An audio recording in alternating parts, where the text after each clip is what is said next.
It's a secret, but it's an open secret. It's plain to all, but only a few see and understand. Then don't you understand this parable? Then how will you understand any parable? It's a secret, but it's an open secret. It's plain to all, but only a few see and understand. Then Jesus said to them, don't you understand this parable? Then how will you understand any parable?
Understand this parable? Then how will you understand any parables? It's a secret, but it's an open secret. It's plain to all, but only a few see and understand. Then don't you understand this parable? Then how will you understand any parables? It's a secret, but it's an open secret. It's plain to all, but only a few see and understand. Then Jesus said to them, don't you understand this parable? Then how will you understand any parables?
morning.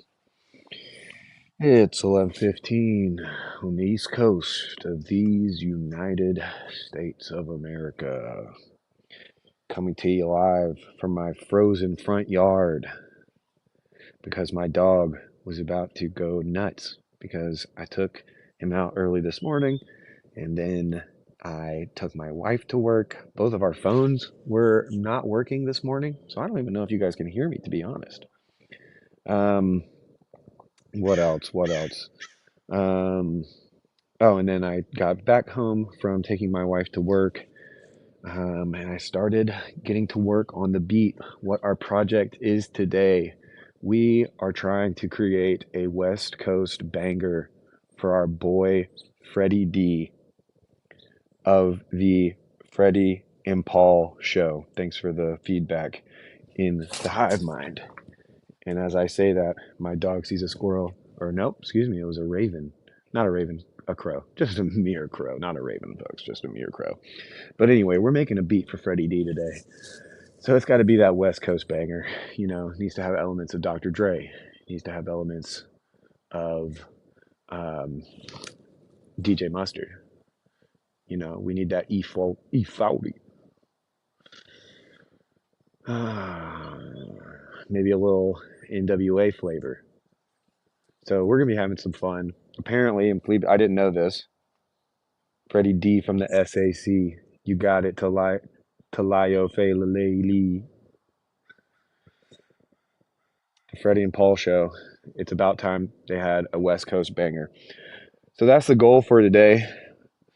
Hopefully by the end of the stream, we will send a beat to Pastor PBK to give to Freddie as a little birthday gift. I don't really know if it's his birthday. It's kind of always Freddie's birthday, I feel like.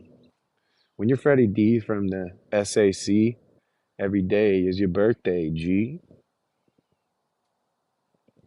So Luke delayed 30 minutes. He's probably in this damn hive mind. But yeah, so the plan was if I didn't know Luke was streaming, but as soon as he starts his stream, I will just put it up on the screen. So we can if you want to stay here and tune in to Luke and the beat, that's fine. If you want to go hang out in Luke, just know that I'll probably be hanging out in the hive mind too as I make this beat, and we'll keep it V&A, folks. See, the point of today is not for me to show my face or to make much of myself. The point of the Saturday cookup today is, like I said, the point is to be V&A.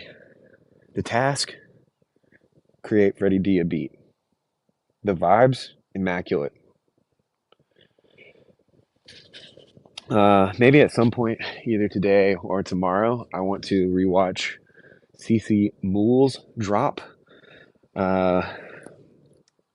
In their video, they mentioned not misgendering someone, so I will not misgender them for the purpose of hospitality and politeness. But very, very happy CC Moole has decided to step out of the shadows, to come out of the lurk, and to um,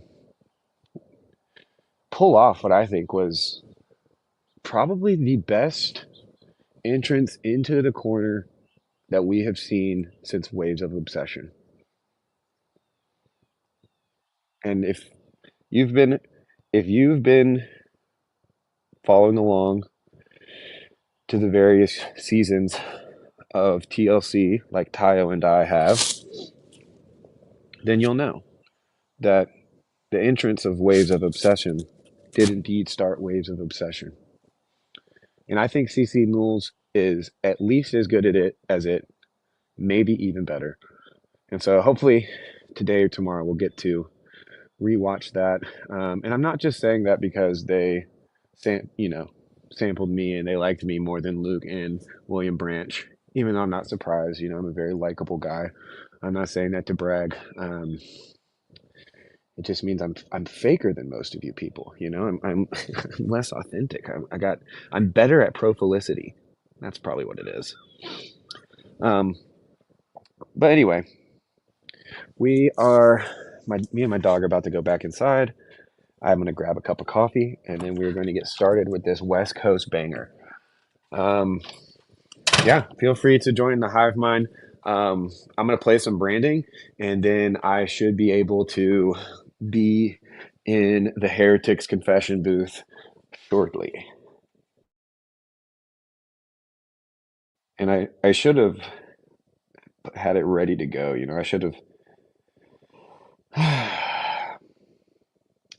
I should have just been ready and willing. Actually what we should do is probably play the last chill stream previously, or last Saturday stream. Yeah, let's do the last Saturday stream while I get everything ready to go. Pulling their life down on top of this as they take their first break, which is like, why can't I be like the person across the street? You're different, right? And so, anyway, I think that they should talk about that matters. So this is where I talk about when people talk about things like that. Talk about what I do is I grab this that you guys talk about, and I just pull it down into things that I've seen wrapped up to my life. I'm like, oh, okay, this place here, this actually works because I've seen this play out in real life with other people.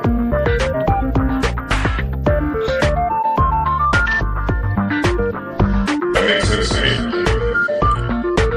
Mika, what say you, sir? Put a shirt on. Come on, get the shirt off. That's for the you have to pay for that.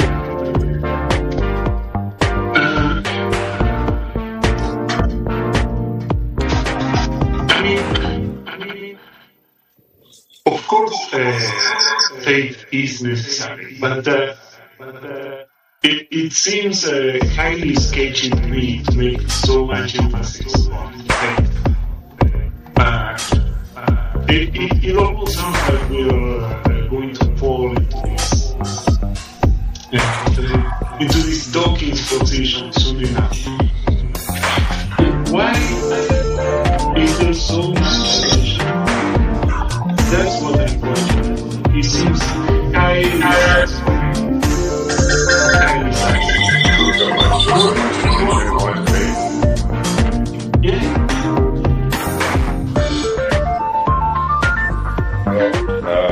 I think the tendency for Jesus to say things like, oh, ye of little faith, and miracles cannot be done in this town because there's a lack of faith.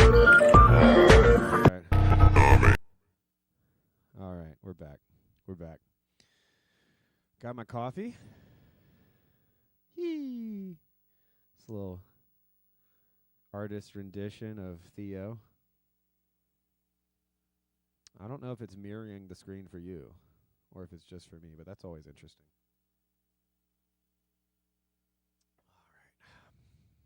All right. Oh, you hear that? I've already been... Oh, you can't hear that, can you? That's an 808, folks. That's an 808. It's a nice 808. All right. Oh yeah, I was doing something there. So it took me, I started with the drums before kind of I really got going here, and probably a little quiet. Yeah, there you go. That's probably better. So yeah, I did some drums kind of between when I kind of did my thing with the whole posting it on YouTube and all that. Corn, too quiet. Morning, everyone. I'm making a beat. Apparently, Luke is streaming somewhere. And eventually, once I get this beat going, I'll probably, put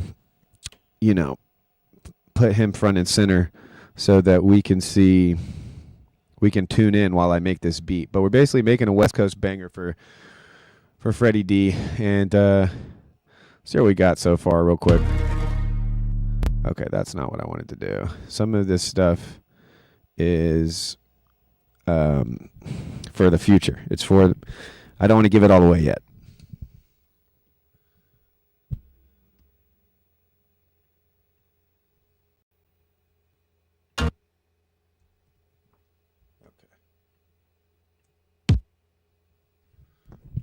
So let's just start with the little. That ain't it. A little bit of a mustard beat, you know?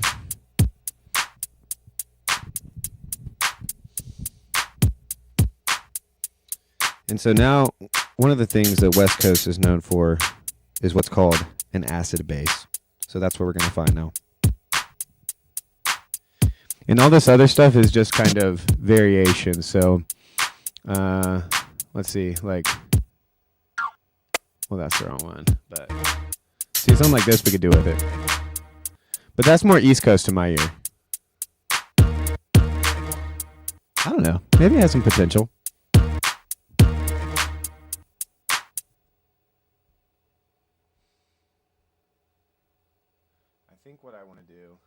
I think what I want to do is just sample this and use this as an instrument.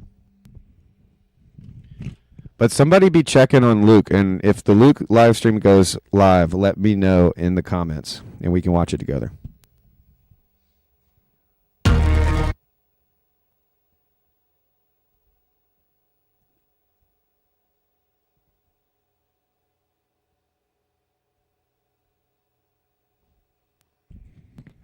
That's sick, Neil, but working on the Sabbath, not cool.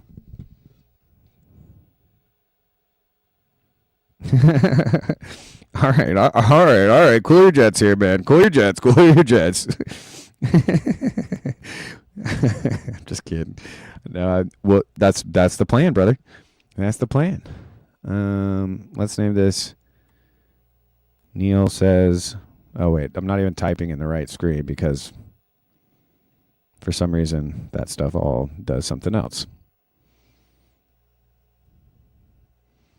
Neil lead, because the instrument that plays the melody is the lead. And we're going to make Neil lead whether he wants to or not. Let me take off these banners. Oh, wait, actually, go back. That's actually super helpful. Okay, learn something new about StreamYard. Hey, we're learning, folks.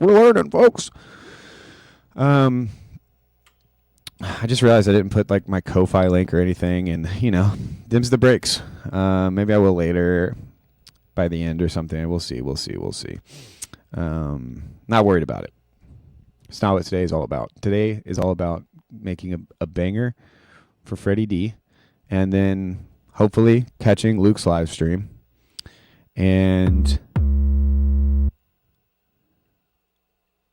what else? Is that it? That might be it.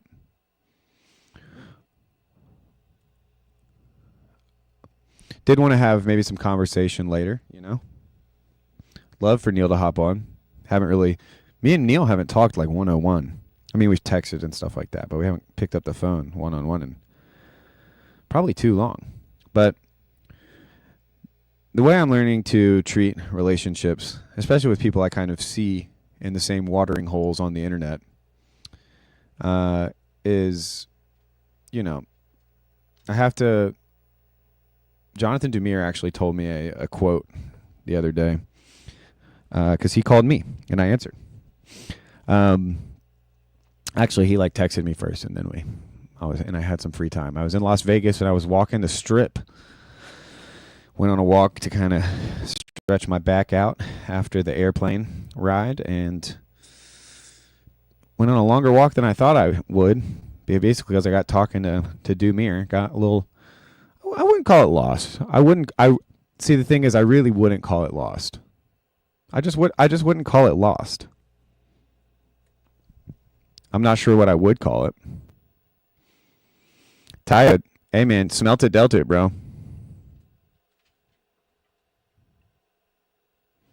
Yeah, Taya, if you haven't seen Cece's video, it's pretty cool. It's very cool. I liked it a lot. I just saw that was way back, I guess.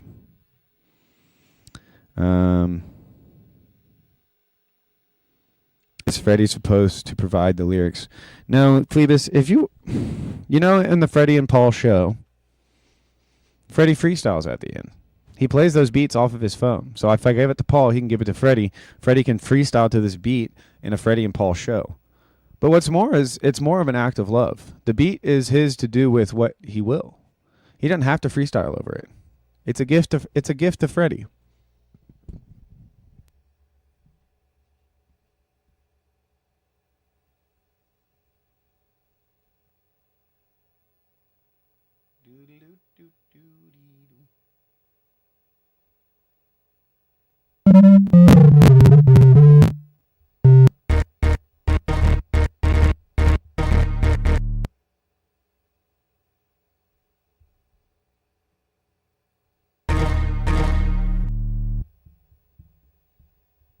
That's not what I wanted. That's closer.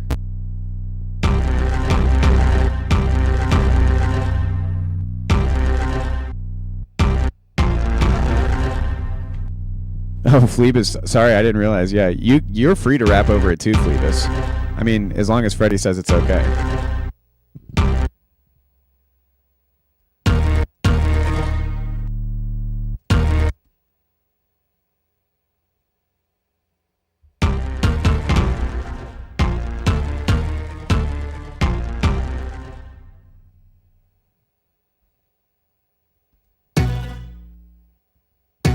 All right.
Trust the process, Neil.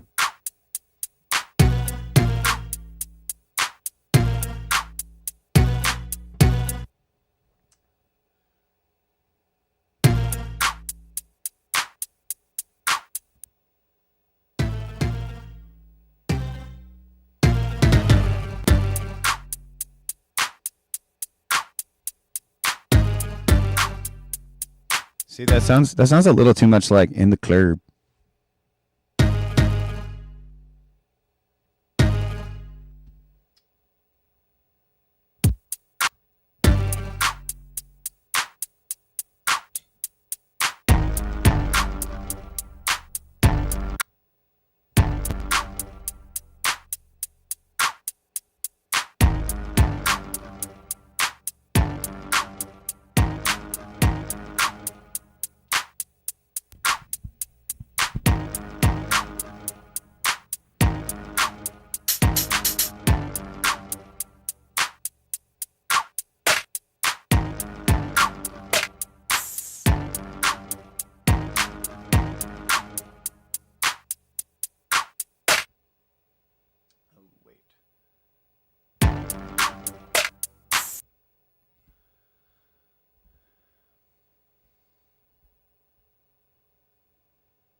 Away on New Year's Day.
Luke, we were getting ready to watch your stream, bro. We were going to watch your stream while I made this beat for Freddie.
I'm the untriggerable. You can't trigger me. You're not gonna trigger me. All these people trying to step on my turf. Where were you in the middle of December? That cold, dark winter. When no one was there to stream. And you were with your families. Where were you when Northwestuary happened? And you couldn't afford to go. And your wife wouldn't have let you even if you could have afforded to, because we had something important to do or something. I can't remember. Well, I was holding down the FOMO stream. I've earned this, folks. Get in line.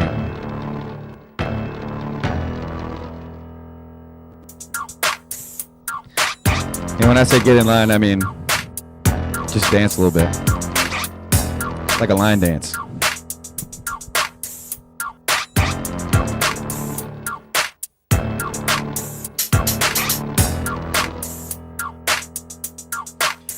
Little kayfabe in the morning for you. Little kayfabe in the morning for you. You never hurt nobody.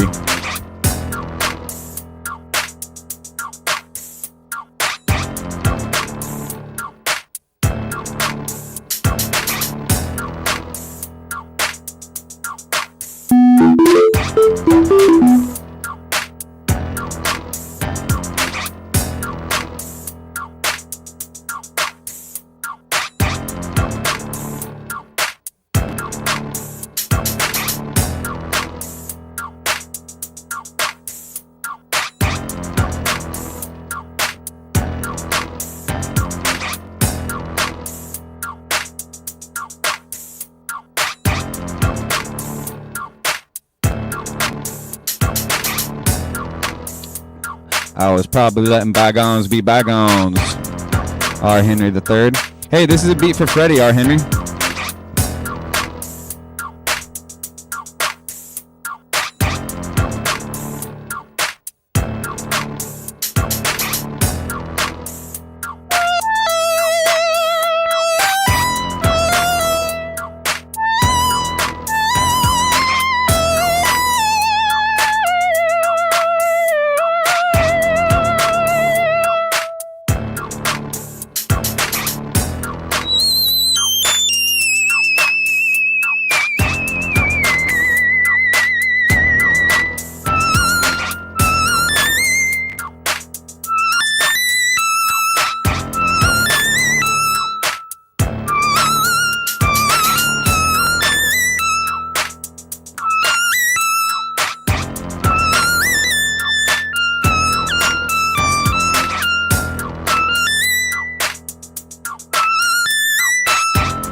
Oh no.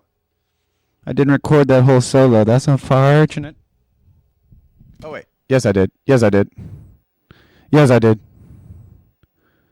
It wasn't me.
Let it out, Luke. Get them demons of confessionalism out of you. Sometimes you just need to shake that ass.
Well, if Luke's not gonna stream till later, then I guess I should drop the link shortly.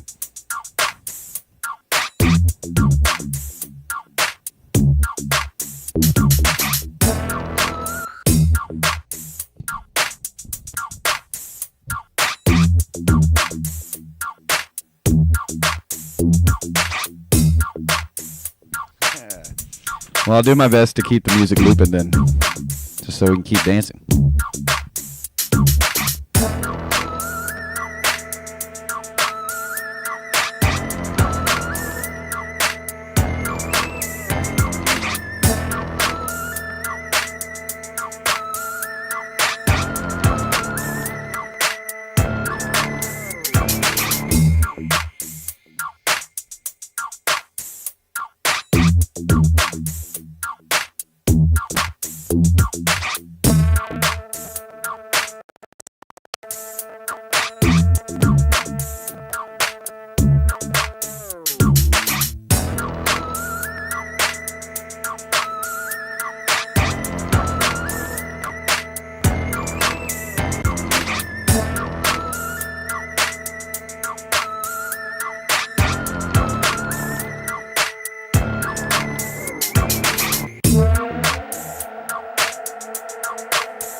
Sorry, everyone. Sorry the music stopped. The day the music died. Oh, no.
Freddie D from the SAC. Freddie, this is a beat I'm making for you, brother.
Chad is here.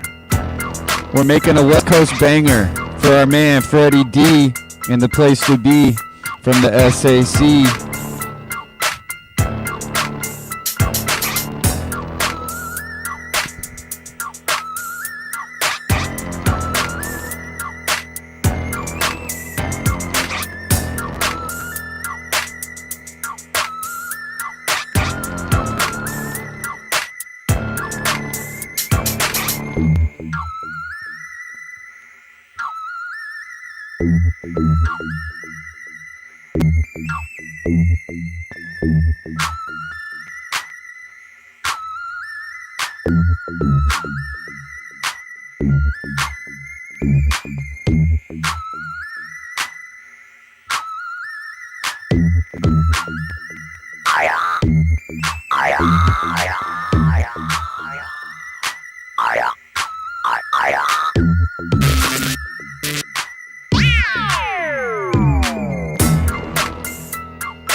Yeah, Luke couldn't do his stream.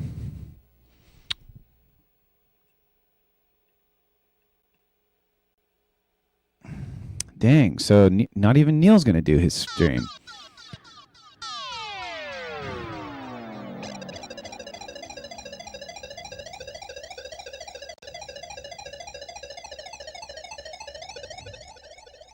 Sad, sad.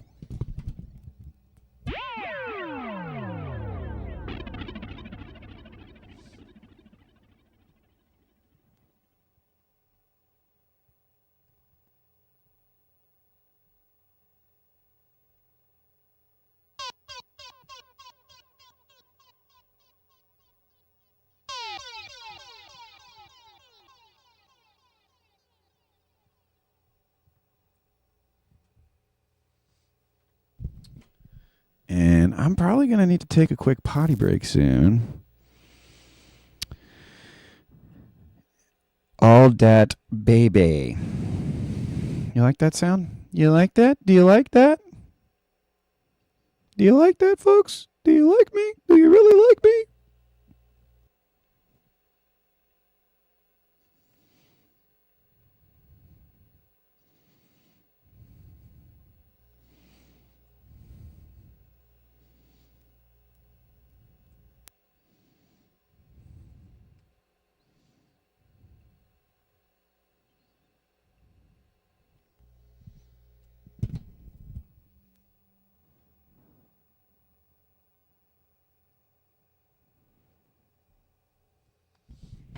Sorry to all the people dancing out there. We gotta. My computer's got to think a little bit. Oh wait, it got done thinking so quick. That never happens.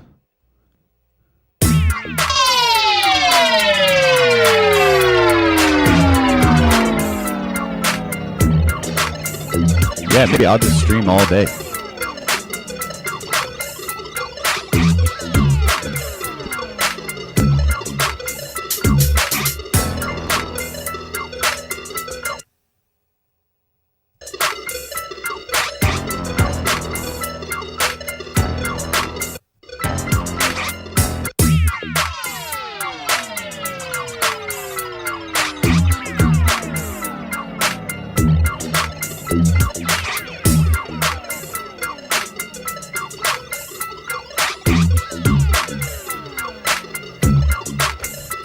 Yeah, I'm probably going to need some more coffee.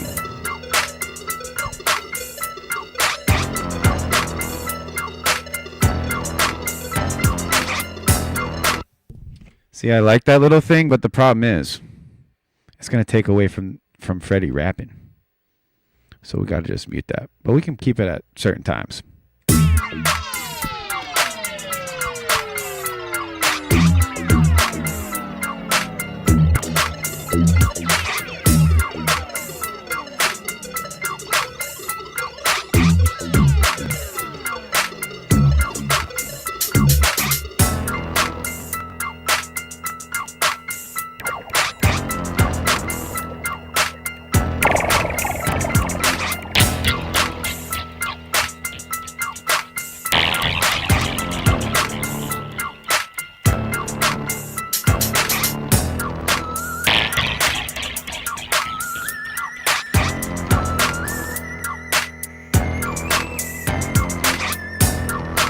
I actually have just the thing, RJ. I have just the thing.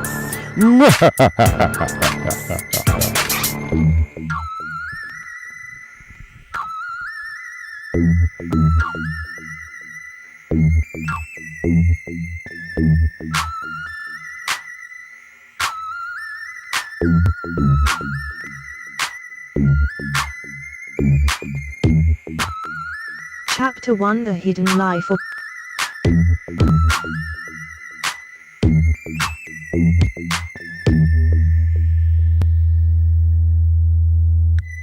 which in a certain sense might occasion laughter. The sight of the self-delusion whose foolish conceit of being incapable of being deceived is certainly ridiculous and something to laugh at.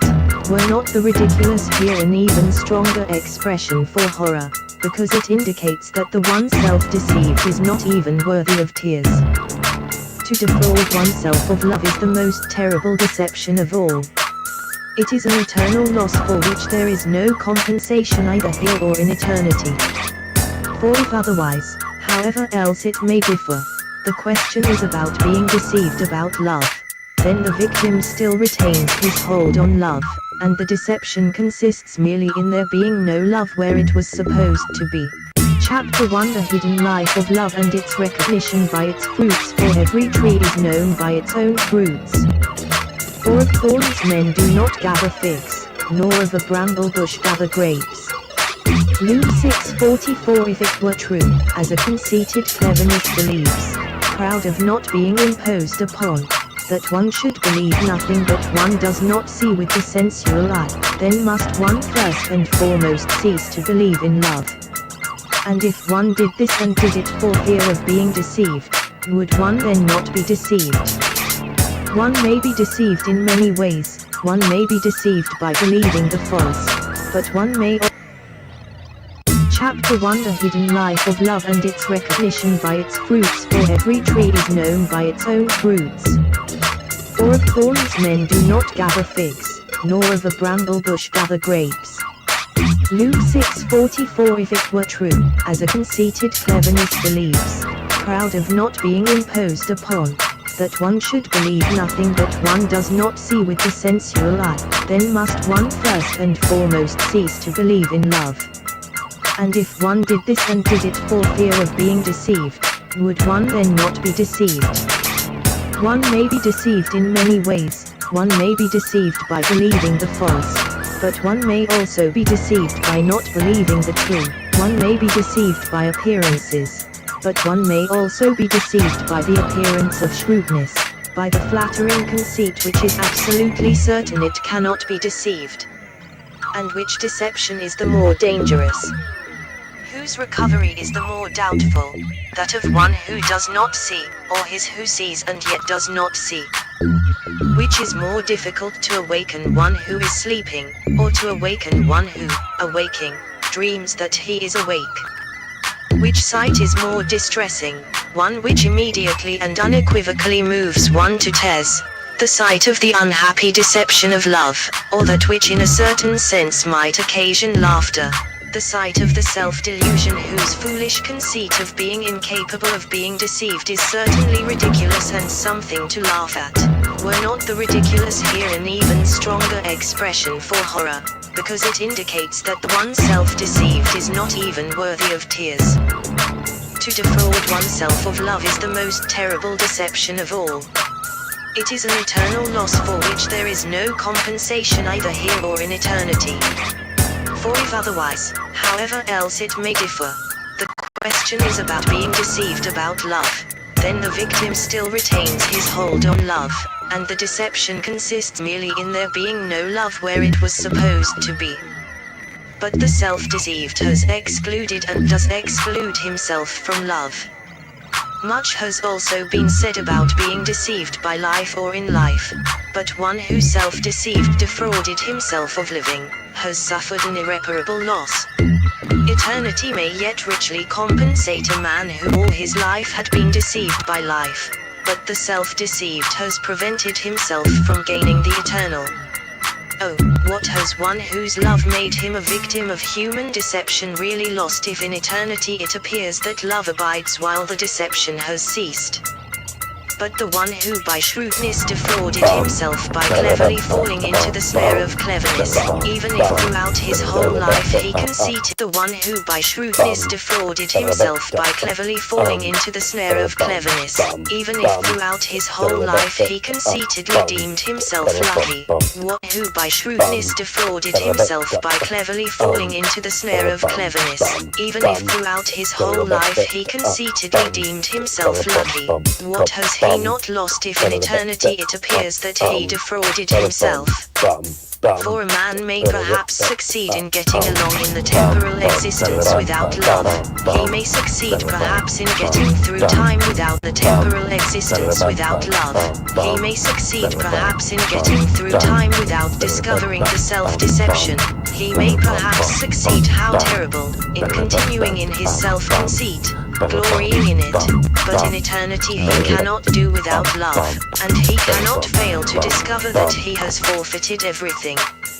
How earnest, how terrible existence is, just when it chastisingly permits the self-willed man to act for himself, so that he is allowed to live on, glorying in being deceived, until sometime he has to testify that he everlastingly defrauded himself. Truly, eternity will not be mocked. What is more, it does not even need to use force, but with supreme effectiveness it uses a bit of mockery to punish the presumptuous man most terribly. What is it which connects the temporal and the eternal? What except love, which just for this reason is before everything, and which abides when everything else is past? But precisely because love is the bond of the eternal, and because the temporal existence and eternity are heterogeneous, for that reason love may sometimes seem burdensome to the earthly prudence of the temporal existence, and therefore in this existence it may seem a tremendous relief to the sensual man to cast off this bond of the eternal. The self-deceived man certainly believes that he can rely upon himself, that he has more than conquered. In his fool's conceit it is hidden from him how distressing his life is. That he has ceased to sorrow we shall not deny. But what advantage is this to him when his chance of salvation lies in his beginning in earnest to sorrow over himself? The self-deceived man even thinks perhaps that he is able to comfort others who were victims of a perfidious deception. But what madness for one who had sustained an eternal injury to wish to heal someone who at most is sick unto death. Through a strange contradiction, the self-deceived man perhaps believes that he is sympathetic with the unfortunate victim. Listen carefully to his consoling speech and healing wisdom, then you will know his love by its fruits, by its bitter mockery, by the shrewdness of its reasoning, by its poisonous spirit of mistrust, by the cutting coldness of its obduracy. That is, it will be known by its fruits that there is no love in his sympathy. We know the tree by its fruits. We do not gather grapes from thorns or figs from thistles. If you try to gather them there, then you will not only gather in vain, but the thorns will prove to you that you gather in vain. For every tree is known by its own fruit. It may very well be that there are two fruits very closely resembling each other. The one is palatable and delicious, the other bitter and poisonous. Sometimes too the poisonous one is very palatable, the healthful one bitter to the taste. So also love is known by its own fruit. If a man makes a mistake, it must be either because he does not know how to judge rightly in this particular case, or because he does not know the fruits.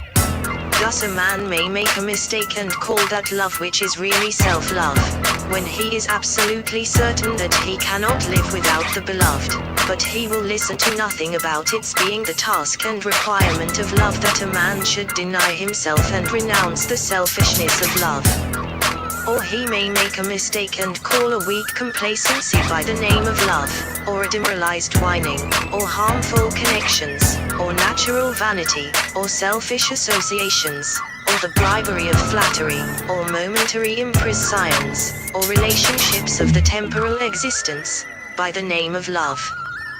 There is a flower which is called the flower of eternity, but there is also, strange to say, a so-called everlasting flower which, like perishable flowers, blooms only at a certain time of year. What a misnomer to call the latter an everlasting flower.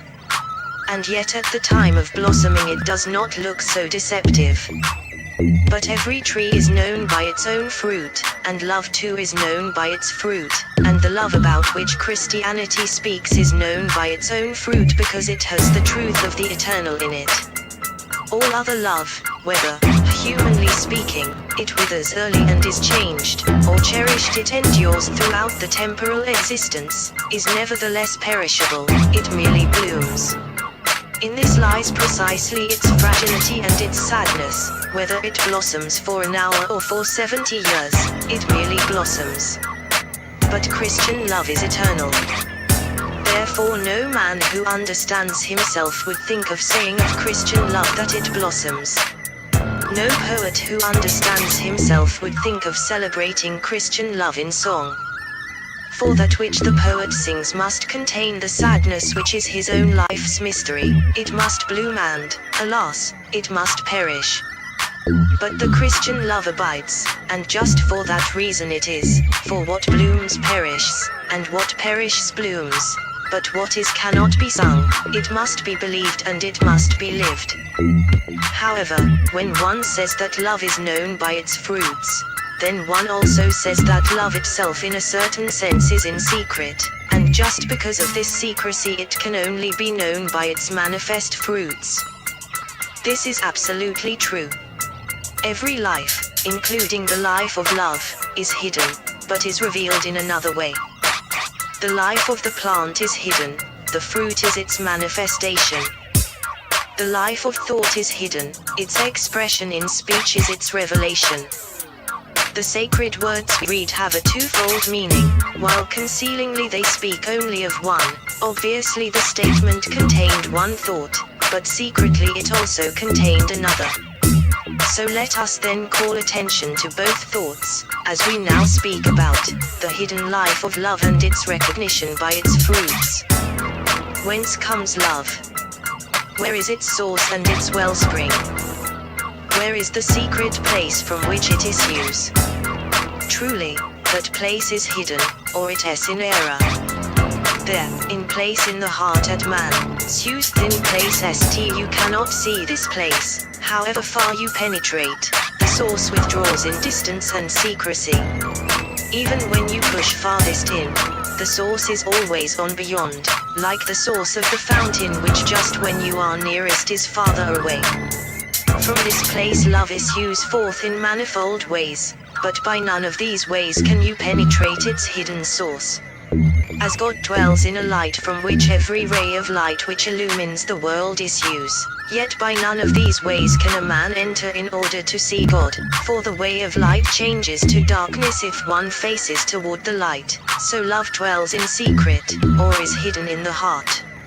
As the spread mountain stream by the murmuring persuasiveness of its rippling entices, almost begs, a man to follow it along its course, and not inquisitively try to force his way to its source and reveal its hidden secret, as the rays of the sun invite men by their radiance to behold the glories of the world, but reprovingly punish the presumptuous man with blindness if he inquisitively and audaciously faces about to discover the source of the light, as faith invitingly volunteers to be man's companion on the way of life, but petrifies the one who impudently turns around in order to try to understand it. So it is love's wish and prayer that its secret source and its hidden life in the heart may remain a secret, that no one inquisitively and impudently shall try to force himself in disturbingly in order to see that which nevertheless he cannot see, but whose happiness and blessing he may certainly forfeit through his curiosity.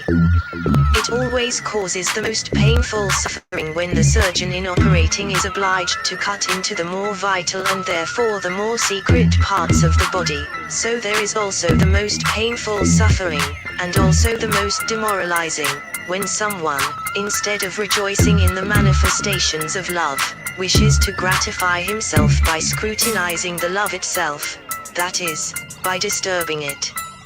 Love's secret life is in the heart, unfathomable, and it also has an unfathomable connection with the whole of existence. As the peaceful lake is grounded deep in the hidden spring which no eye can see, so a man's love is grounded even deeper in the love of God. If there were at bottom no wellspring, if God were not love, then there would be no quiet lake or human love. As the quiet lake is grounded darkly in the deep spring, so is human love mysteriously grounded in God's love. As the quiet lake invites you to look at it, but by its dark reflection prevents your looking down through it, so the mysterious origin of love in the love of God prevents you from seeing its source. If you think you see it, then you are deceived by a reflection, as if that which merely conceals the deeper source were the true source. As the ingenious cover, placed over a treasure for the express purpose of absolutely concealing the treasure, looks like the bottom of the receptacle, so that reflection which but And that was about half of it.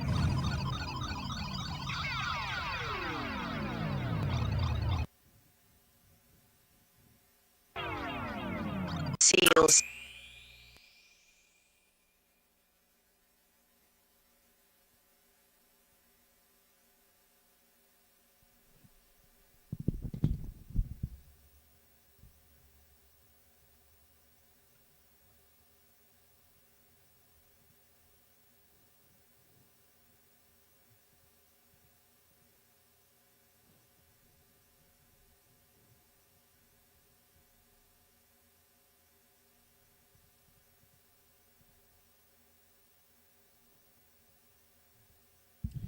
something. Yeah, I think I'm going to release 2 versions of this. One will be the beat for Freddie D, and the other one will be the 30-minute Tron West Coast Kierkegaard extravaganza. That's pretty fun. What I'm going to do now is drop the link, and we can come in and chat, whoever wants to. And we can give our ears a little bit of a break from that beat, even though it is tasty. I think the polishing up of it will mostly consist of taking things out, and so that's always nice. So yeah, it should be pretty easy to kind of clean that up in the background while other stuff is happening. I do kind of hope that either Neil or Luke actually does stream, because I think it would be cool to show that this is, this is mostly a place of V&A, virtually not alone. This isn't necessarily a place of wanting it to be about me or to attract attention in some attention game, some non-zero sum attention game. That'd be kind of weird. So that's not what we want to do. So, but the link is out there. We're no longer on the potty break, so we should take those guys down. And I am back. I'm back already.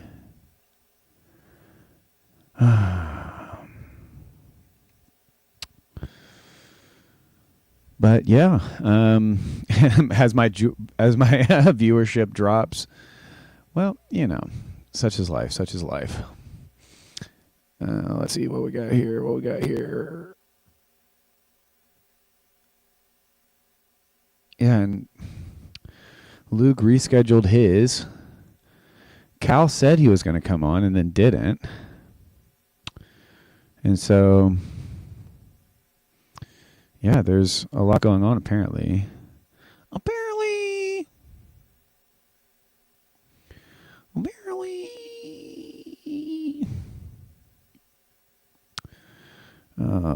Let's see. That Kierkegaard bit is so good. I kind of just want to keep listening to it. Maybe I'll play some background music while we listen. There are, we know, deeds which in a special sense are called acts of charity. But truly, because one gives alms, because one visits the widow and loathes the naked, one's love is not thereby proved or even recognizable. For one can perform acts of charity in an unkind, moreover, even in a selfish way, and when this is the case, the act of charity is not a work of love. You have certainly very frequently seen this distressing sight. You have perhaps caught yourself doing what every honest man must confess about himself. Just because he is not unkind and hardened enough to overlook the essential thing, you have caught yourself forgetting in what you do, how you do it. Alas, Luther may have said that not one single time in his whole life had he prayed absolutely undisturbed by any irrelevant thoughts. So too the honest man acknowledges that however often and however many times he willingly and gladly gave alms, he never did it except imperfectly, perhaps influenced by some accidental impression, perhaps by a capricious partiality, perhaps to satisfy his conscience, perhaps with an averted face but not in the scriptural sense without the left hand perhaps. Becoming conscious of it but thoughtlessly, possibly thinking of his own sorrow instead of thinking of the affliction of the poor, possibly seeking personal relief through giving alms, instead of wishing to alleviate poverty, so the act of charity did not in the highest sense become a work of love. Hence how the word is spoken, and above all how it is meant, hence how the act is performed. This is the decisive thing in determining and in noticing love by it feut I here again die pal be had here it unconditionally proves the presence of love, or that it unconditionally proves that love is not present. And yet it is certain that love must be known by its fruits. But the sacred words of our text are not uttered for the purpose of encouraging us to occupy ourselves in judging one another. They are, on the contrary, spoken admonishingly to the individual, to you, my hearer, and to me, in order to encourage him not to permit his love to become unfruitful, but to work so that it may be known by its fruits, whether others do recognize them or not.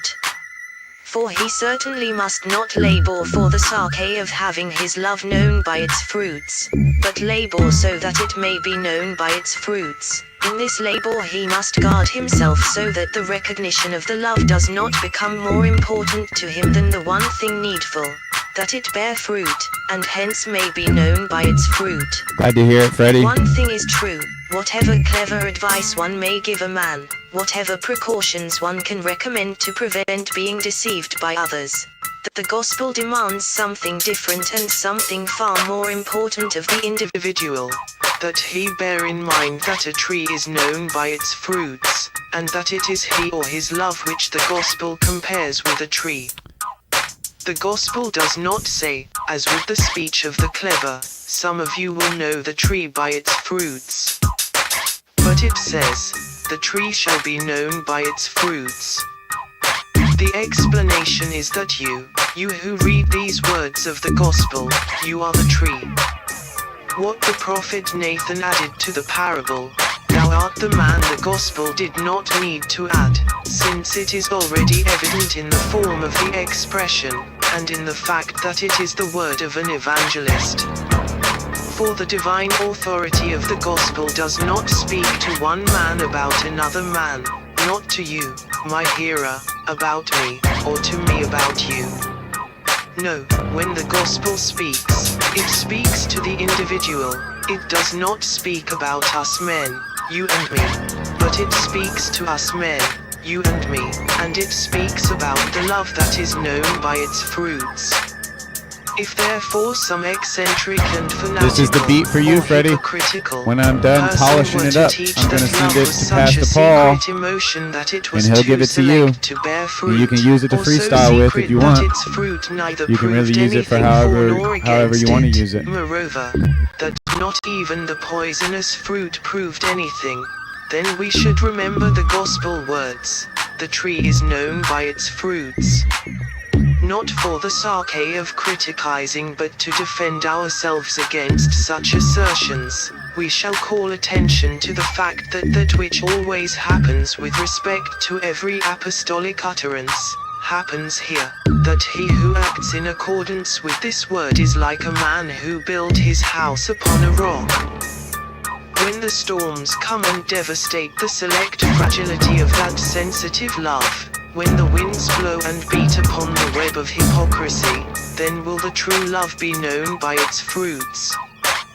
For truly love shall be known by its fruits, but it does not therefore follow from this that you should presume to be the judge. The tree too must be known by its fruits, but it does not therefore follow from this that there is one tree which shall presume to judge the others. On the contrary, it is always the individual tree which must bear fruit.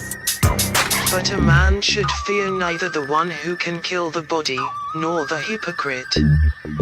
There is but one whom a man should fear, that is God, and there is but one for whom a man should fear, that is himself.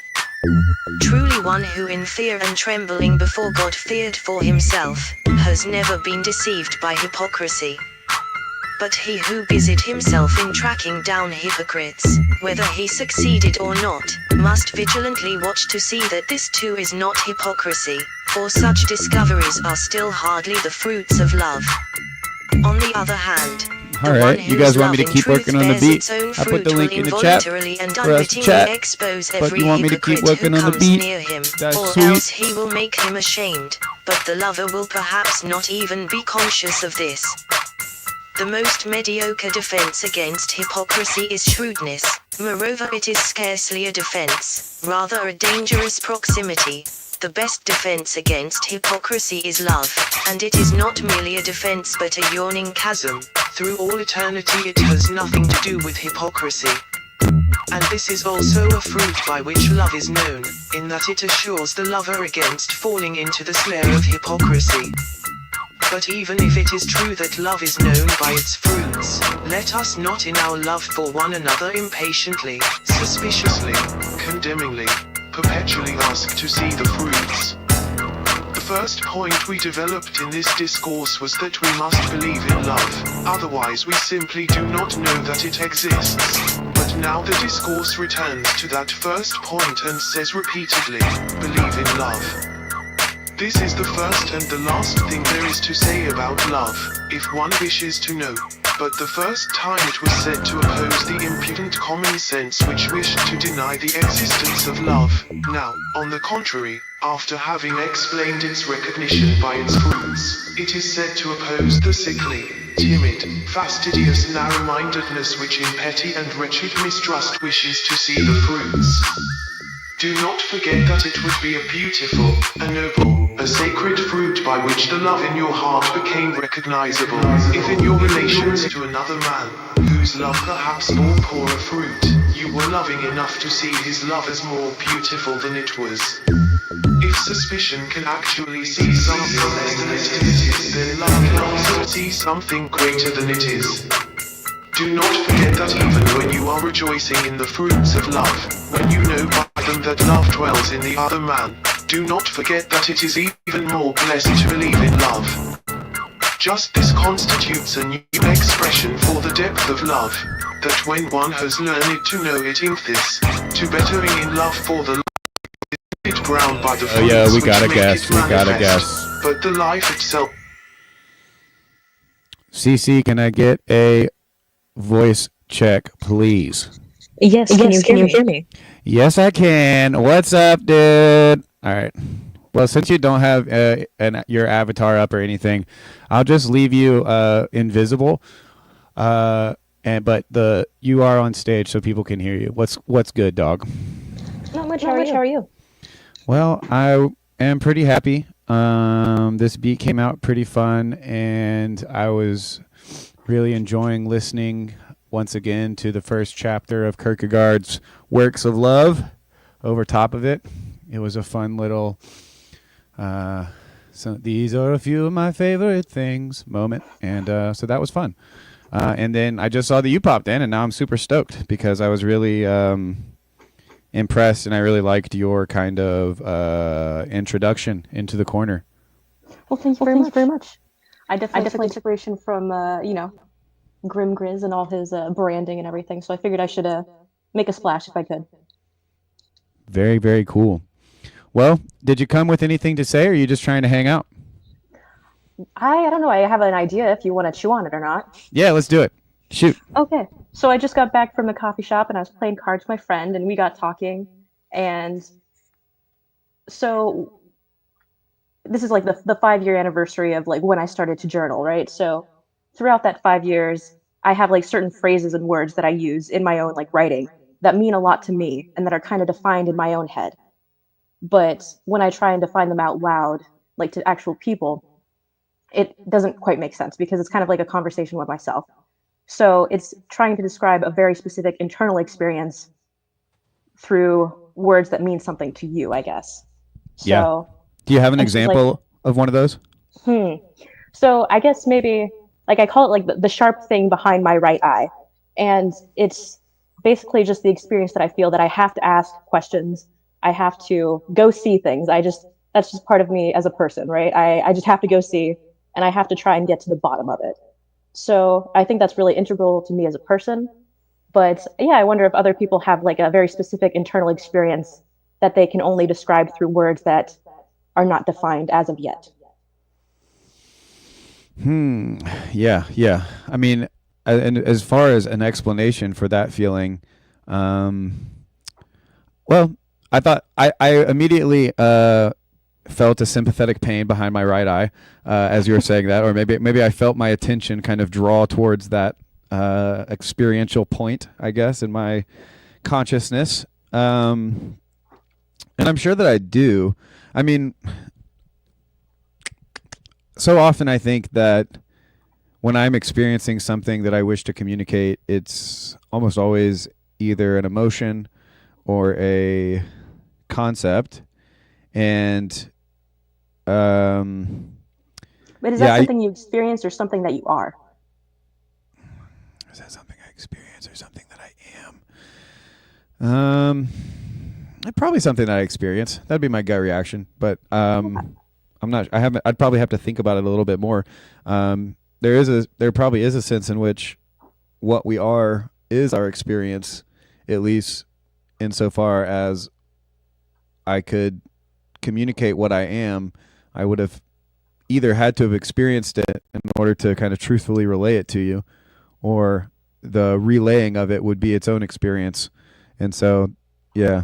Well, we're getting deep here quick. If you don't mind me asking, you in your video made, you didn't want to assume J.D. Pickens choose gender, although I do believe he's a he. But do you have a gender that you would prefer me not to assume? You can assume all you'd like. I'm just a regular gal type thing. Mostly, Okay, I thought of that because in Luke's live stream, he was like, he asked the question. He's like, I don't want to assume anyone's gender. Like, by saying they, is that assuming their gender? So mostly that kind of popped in my head. That I am not too attached to that sort of thing. Okay, sick.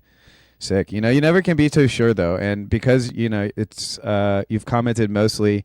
Or you've been in the Hive Mind chats, and then I didn't like go back and watch all of your videos or anything, but I plan to.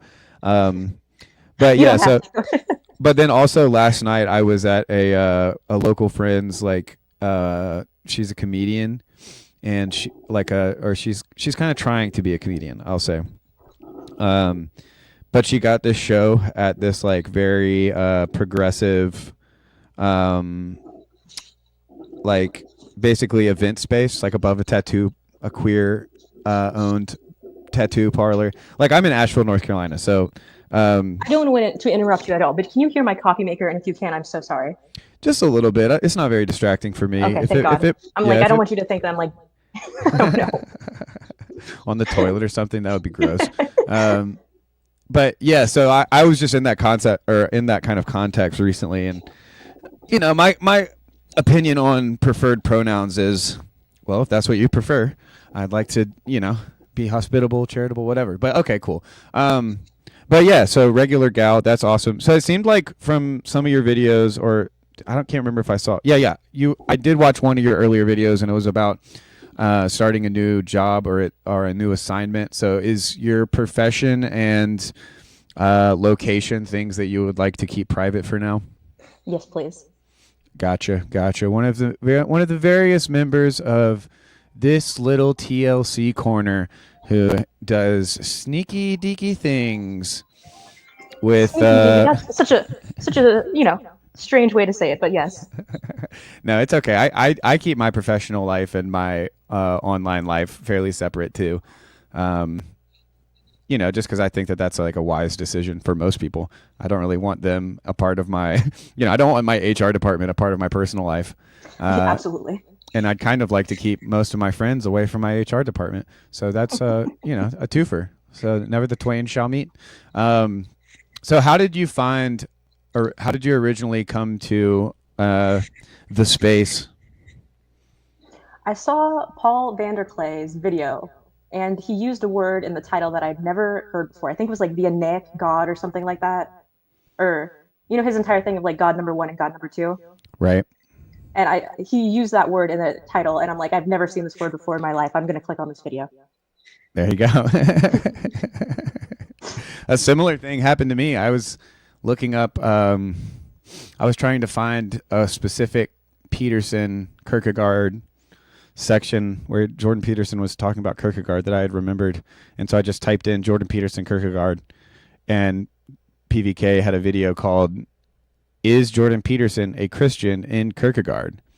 And I was like, ooh, this is it. I've never heard of somebody being a Christian in Kierkegaard. It's like, instead of being in Christ, I'm in Kierkegaard. This is very fascinating. And so I clicked on the video, and, as they say, the rest is history. But so what do you find attractive about Kierkegaard? Because you mentioned that you were just reading, what did you say, his works of love? Yeah, works of love. I'm still kind of working through works of love. I'm like in the middle of the second part. So about 3/4 of the way through, I believe. And I mostly just read it on airplanes for work trips. Sometimes when I'm in hotel rooms by myself for work trips as well, I'll pick it up and read it to kind of go to bed. But Or So like what when is I Kierkegaard's claim to fame? Because the only thing that I am like familiar with him is like the Dark Night of the Soul type thing. Yeah, so his main claim to fame is being the father of existentialism. He's often called. You can either trace it to him, you can trace it to Pascal, but Kierkegaard was drawing a lot off, like vibes wise, from Pascal. And Pascal, famous of the wager and the different formulas and things of this nature. But oftentimes when he gets talked about in kind of Christian circles, it's usually for people who are like real poetic sad boys, and like some youth pastor will or just like preacher will be like, oh, you're sad and like smarter than me, here, read Kierkegaard. And so because that had been how he had been sold to me pretty much up until I read him for the first time, or actually I listened to an audiobook about him.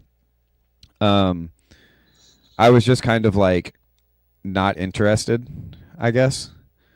And then, so yeah. But then I kind of just fell in love. We really connected on the fact I felt a similar relationship with my dad as he had with his, for different reasons. But Kierkegaard's father was like pretty depressed and like very strict. He's like, honestly, his father's like a Disney character, like evil stepdad type of situation, even though he's not a stepdad and he's not evil, but just, you can imagine, just like very strict. And then the more I learned about his like biography, I just related to it a lot. But then I kind of got sick of his biography, and I was like, I just want people, I want to know more about his thought and his ideas. And so that's when the more I learned, the more I liked, and I had kind of autodidacted my way to a type of metaphysical impasse with myself. And I basically couldn't get past Descartes' I think, therefore I am, because I felt like I could just imagine ways that like my thinking could be deceiving me, And I was like, I can't even doubt as good as Descartes. And so, yeah. And then that kind of just led me to Kierkegaard eventually too. So, but yeah. So do you want to do the rando? Like, do you want to tell me about the home you grew up in? Sure. I guess I haven't done it before, so Here we go. Let's get it. I grew up in a military family, so I think a lot of my thinking is kind of based off of that. A what family? Sorry. A military family. Military. Okay, I thought you said no praying for a second. Like there's there's a type of family out there, and we don't pray. It's a no pray family. Okay, military family. Gotcha. Yes. Moving around a lot, or like same base? Moved around, but we ended up bouncing back to the same base quite a bit because what my dad did was kind of specific. Okay. But we did move around quite a bit, yeah. Oh, I cannot hear you. Yeah, sorry, I put my microphone down to take a sip. Do you feel like, I know for a lot of military kids, that kind of transient nature of growing up becomes like the defining factor of kind of how they come to understand themselves, especially maybe in their late teens, early 20s, when you're kind of wrestling with who you are as a person and you realize that so much of it has to do with your family. Was that when you kind of were going through that self-awareness phase? What did you make of the whole, having to change schools, changing homes, all of that stuff? I don't think that was necessarily something that I enjoyed moving around, I guess. I like that, you have a good time with people and then you get to move on and go see something new. Because I really enjoy just going and seeing all the different. I like making new friends. I like seeing new places, but I don't think I don't think it impacted me too much on a who I am level. Because I know exactly who I am. I have say my full name and everything. That's who I am. And I think there's a very strong boundary between me and my family versus the other people and the place that I'm in. So I think that's maybe a good. So family is real you. Yes, other people is the LARP. Yeah. I can relate. But it's not that. I guess I see the impact of that now as I get older because I'm trying to think about like staying in one place for a job and work, and I'm here trying to make a life, right? So it's gonna, by definition, necessitate that I'm going to have to be in a place longer and get to know people more and put more of myself here rather than keep it in to myself and like my family, if that makes sense. Yeah, yeah. Single? Yes. Kids? No. We're gonna like narrow down and figure out exactly who you are in real life. Well, I think you'll have to try a little harder than that. I'm just kidding. Just kidding. Well, so a lot of people who end up in TLC, we come to find that there's like either we were I think that a lot of us were missing this type of community, or really a type of community where we felt like a peer instead of the outsider. Okay. Is that something you can relate to, or maybe I should ask, how long ago was that PVK video? Like when you started, was that like a year ago? A year and some change, I think. Okay, cool. So you've been here for a year. I want to ask you about some of the stuff you mentioned on the video in terms of seeing the internet as a place to be basically like jokey, not take things too seriously, which I was like, yes, absolutely.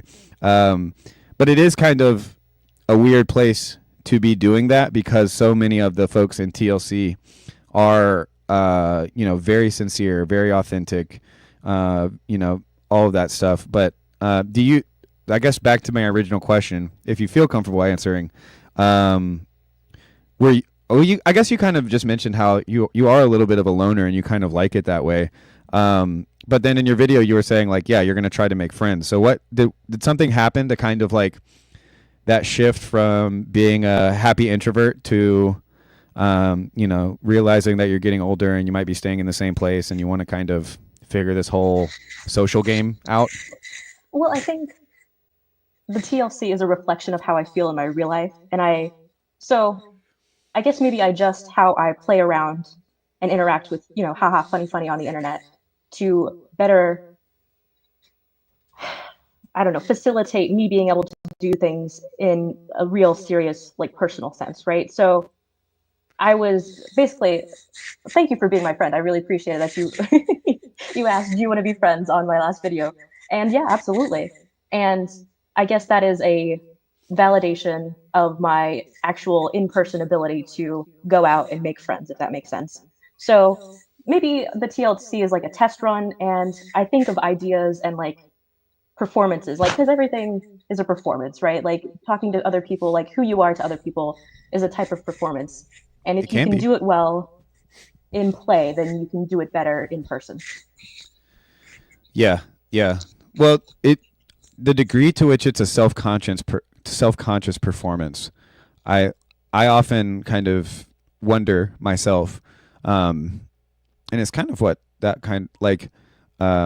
section of Kierkegaard was talking about. Like, there's a sense in which, like, for love to be real, you don't want it to be performative, right? But there is an aspect of just our personalities, how we interact, that is, it does seem to be a performance, just insofar as we find it kind of impossible to actually merge consciousnesses, merge experiences.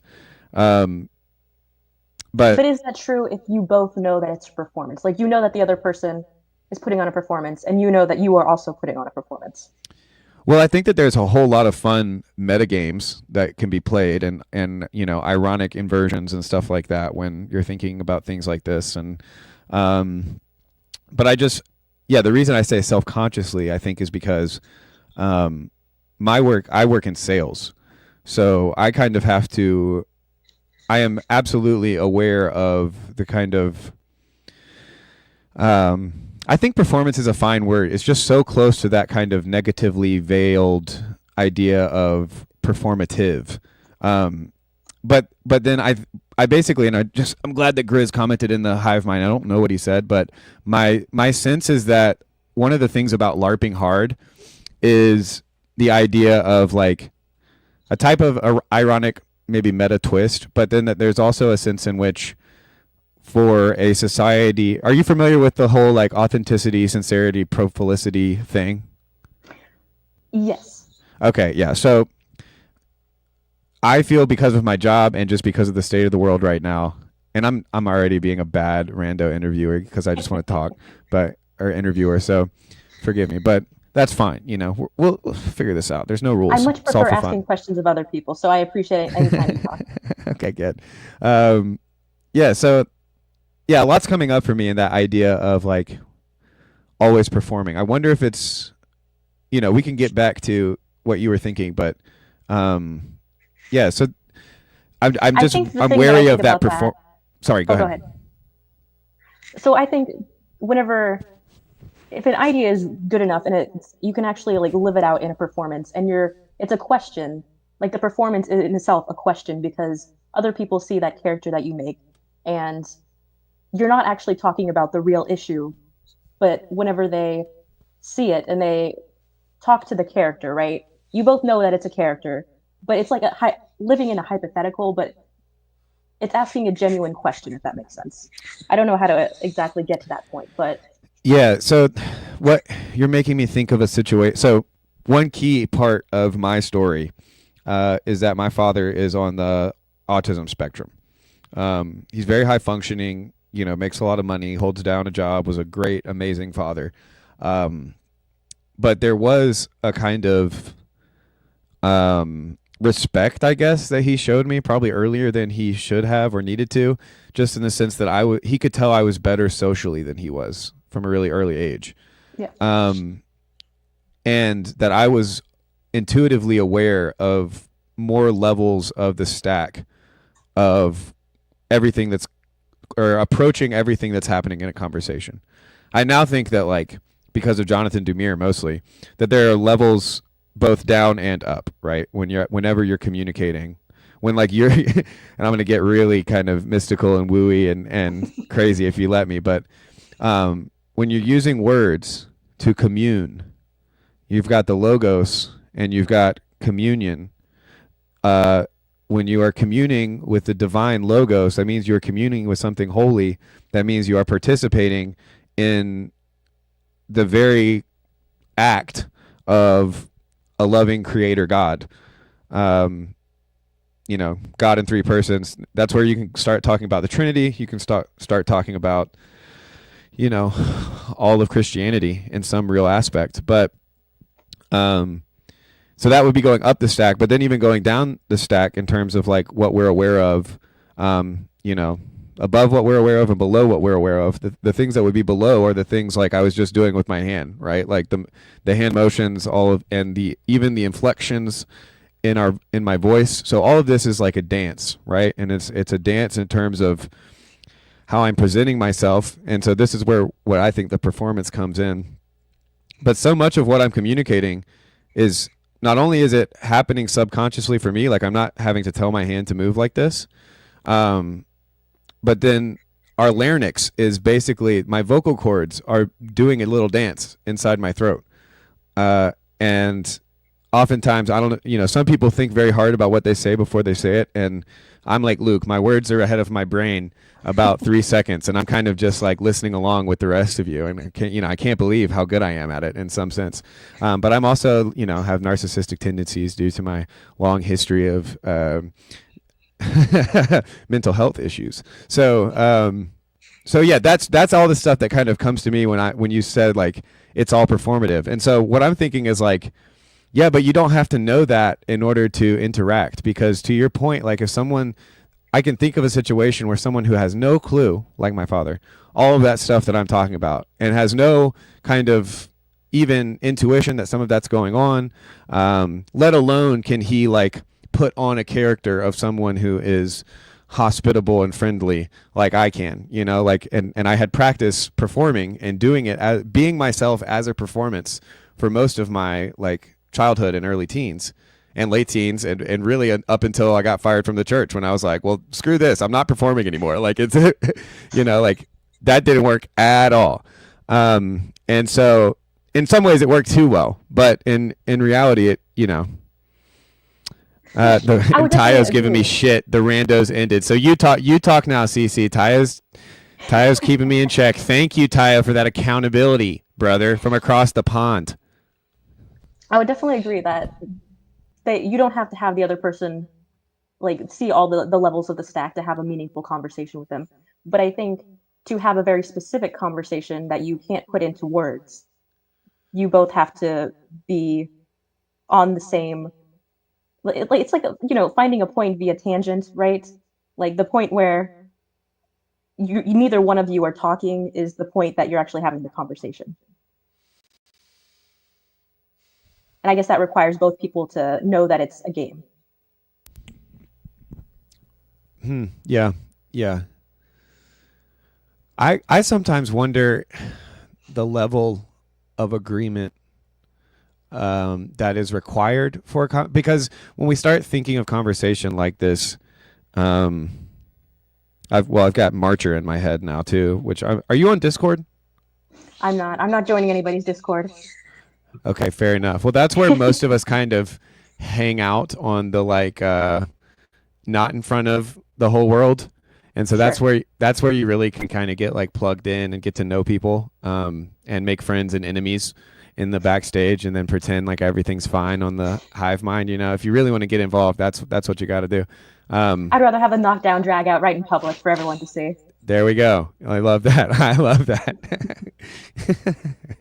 Well, do you have any I could ask you some rapid fire questions if you want. Like who's your favorite person in the corner? Who's your least favorite person in the corner? Okay. Favorite person? I like Luke. I do. Even though I disagree with a lot of what he says. I think I'm a very bing bing bing like a yes or no questions to a point. But he's more, wispy washy woo woo, Sometimes you need the woo. So I definitely enjoy watching his content for that. I think my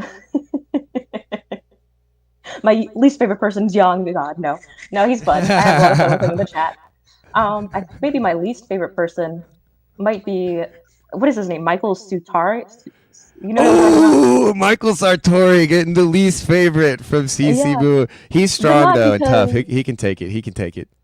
Not because necessarily I disagree with what he says, although I do disagree with a lot, but more that I can see there's like an instinctual dislike of him sometimes, and I understand that that's because he's similar to me in some manner, if that makes sense. Oh, yeah. Oh, my goodness. Yeah. So, yeah, I think a lot of the time that I dislike people that I see are being better at being me than me. Ooh, yeah, I know exactly what you mean by that. That's why I have a... that's why Grim Grizz is my least favorite person, probably. No, I'm just kidding.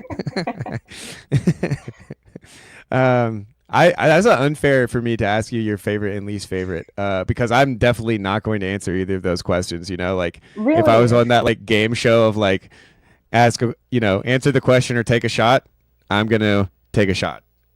You know what you should do? You should make one of those tier lists for people in the corner. I think the top tier for me is Grim. I think, Grim Grizz, Sherry from Grail Country, and Jonathan Dumire. Those would be my three. Those would be my top three. I have no idea who Jonathan Dumire is. Well, I admittedly am his biggest fan, and his channel is admittedly small, and he's probably one of the most talented video creators in the corner. But he's kind of he does basically a lot of different types of videos. They're almost always what normies would call esoteric.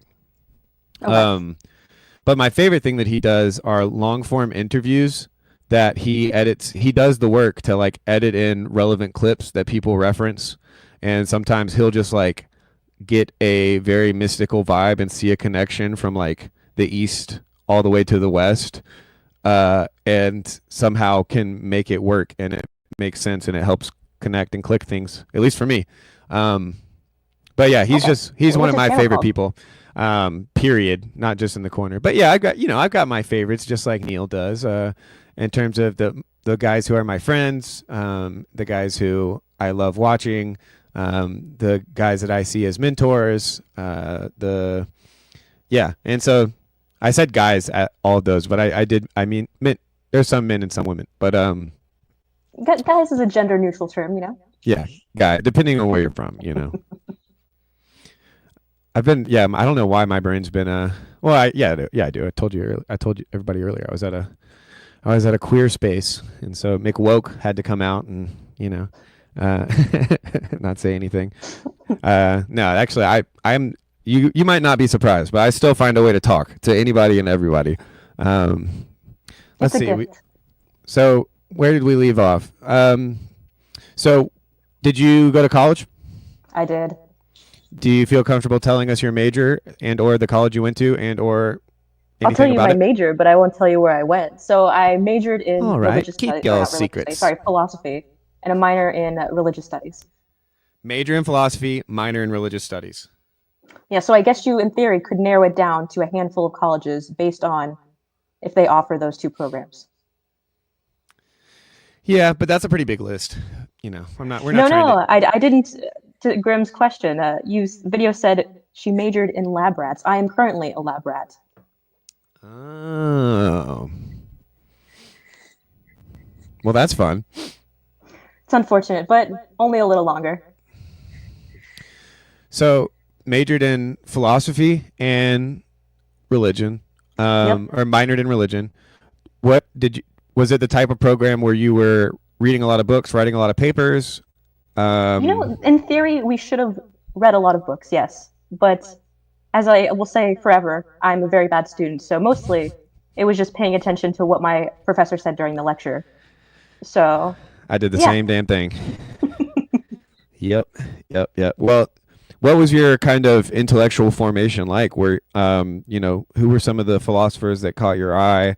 What kind of strain of philosophy? And then obviously similar questions to be asked in religion.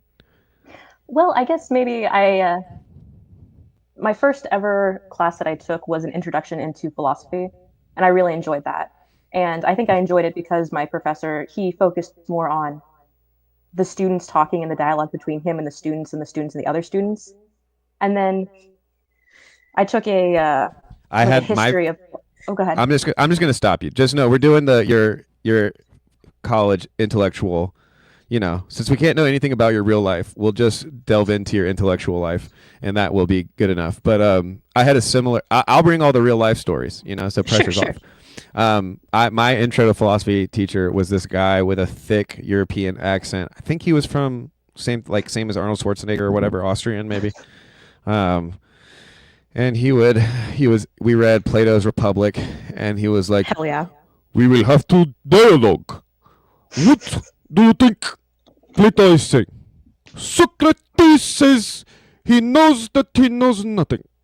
And he would just sit there and stare at us until people spoke up. And and nobody but me and the most annoying person in the whole world wanted to talk about it. And so yeah, maybe that's where I got good at just kind of talking to strangers on the internet, was just in that class of having to carry the whole class in conversation. That was definitely I had a couple of those experiences. Hold on, I gotta plug my computer in. You're good. But it was always that one person, and you gotta hate them and you gotta love them at the same time, because if it was only you, then you wouldn't talk. But if it was only them, it would just be a stupid conversation. So you gotta love the most annoying person in the world. Yeah. I on my recent album, there's a song called Common Garden Tools. That's the same idea. Because what came to me was the fact that sometimes I do be annoyed by these hoes, but you gotta love these hoes. So Sure. that's kind of the idea of the song. It's you gotta love these hoes. But okay, so first class, it was more of an open dialogue, and that's kind of where you fell in love. Absolutely. And then I think I had a history of philosophy. And naturally, we got, Plato's dialogues and everything. And basically, I heard Plato. I'm still on the Republic, basically. I haven't learned or taken any ideas in except the Republic and since I learned about it. So I'm still on that. I think it's just, it's probably going to be one of those lifelong things where I'm just thinking about this one book for a while. And it's not even that I've read the entire book either. It's that I've read a part of the book and then I'm still thinking about that part. Well, what part is it? It's like, maybe not even a part, but just the concept of like the beautiful city, right? Like the Colopolis. And I don't think Plato and what he is all about, I don't think that's correct, right? I think that he, has some points and everything, but I think just the concept, the idea of the beautiful city is what I am not obsessed with, but like it enamors me. So, yeah. So what is the definite? What do you mean by beautiful? What do you mean by city? Right? Like, so Yeah, how does that? exactly.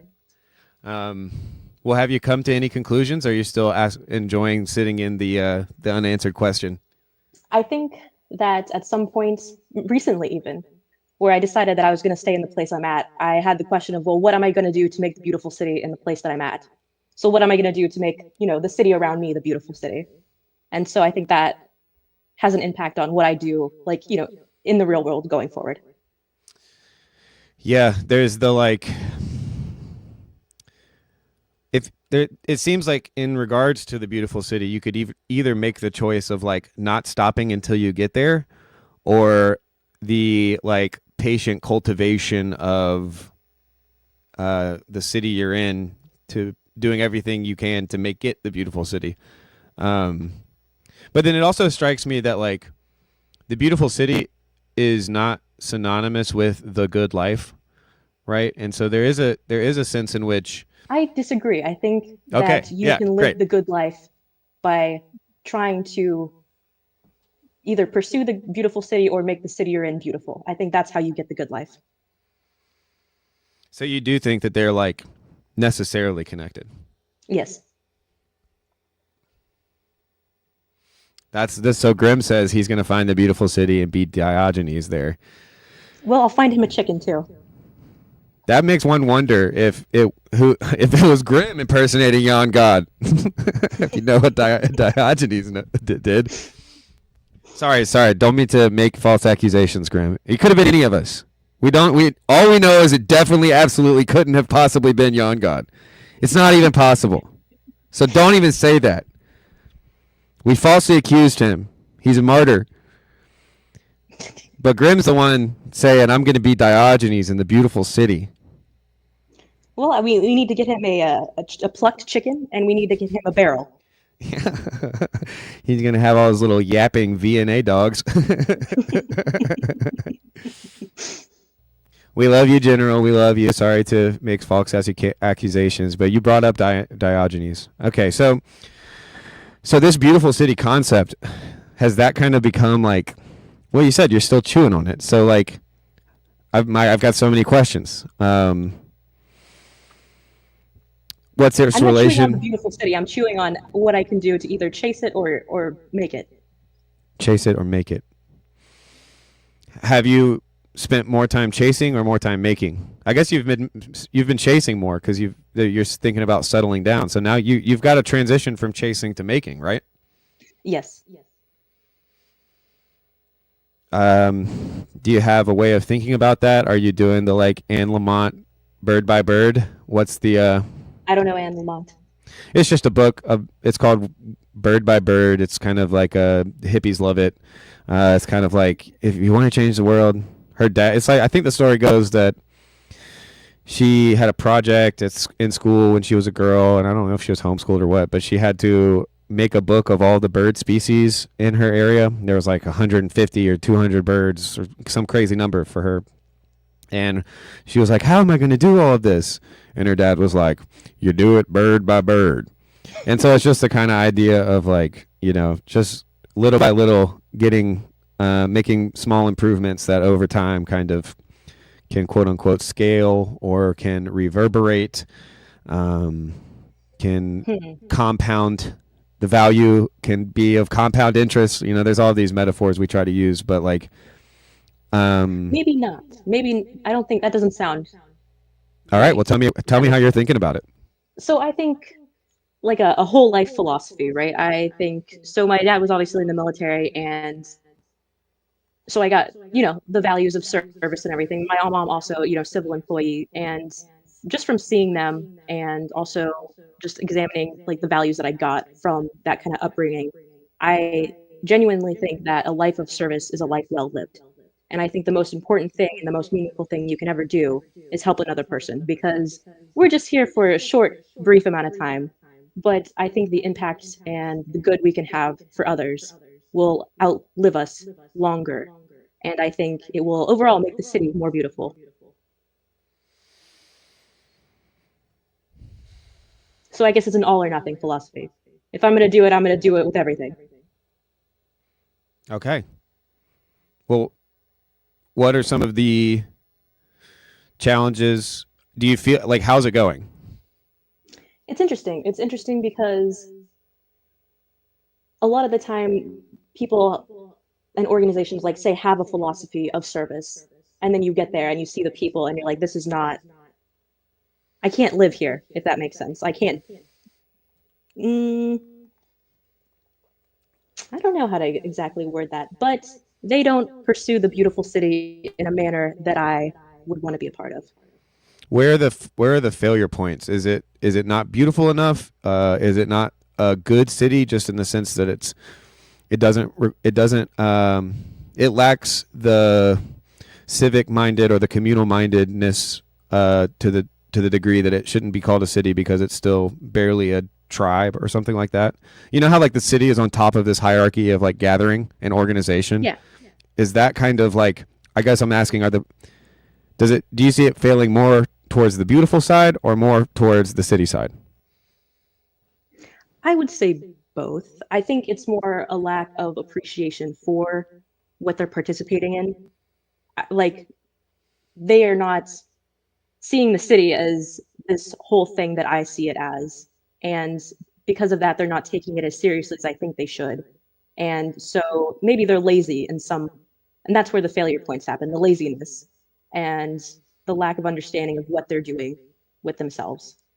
Because it's not just a job to me, if that makes sense. This is my real life. This isn't a game to me, folks. No, well, that's I mean, it could cool. be a game to them, but this is a very serious game. It's not a joke. It's a game. Yeah. So how are you kind of like? Well, it's an all or nothing thing. So, well, I guess I should ask you, like, was there a clear point? Like, what was the moment of realizing I've got to stop chasing and I've got to start building? Or did that just happen on today's stream? No, it was a devastating event. Truly, it was so horrible. I saw you, I guess maybe, like, the face of God in another person, and I felt genuine love and admiration for another person. I'm like, well, shit. So I guess I had to restructure my life to take that into account. Yeah, that'll do it. Speaking of Jonathan Demir, he had a very similar situation. Yeah, I've had moments like that for sure.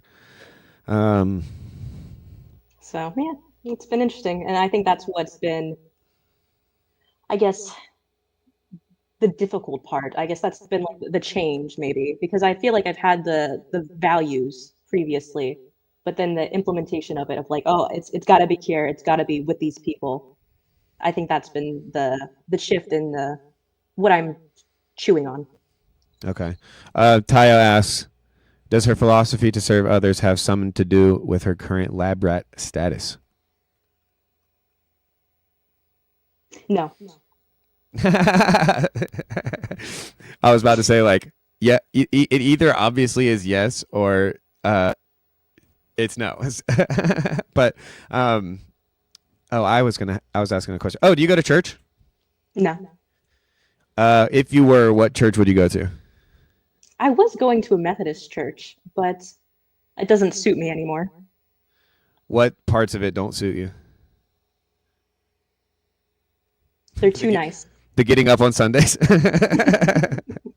Too nice. Too nice. So obviously you mean nice as as opposed to loving, right? Because if they were too loving, that would be a contradiction, and you'd show yourself to be unloving if that was uncomfortable for you. Absolutely, yeah. Which would be fine, many there be who are unloving, but chief of whom am I? But so they were too nice. It was too.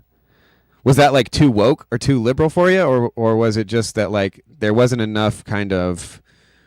Because a lot of times, and this isn't just a Methodist thing. This can be a bunch of different types of churches. But I remember finding, and I guess I still do find to a large degree, that like church that's like super positive, like positive affective.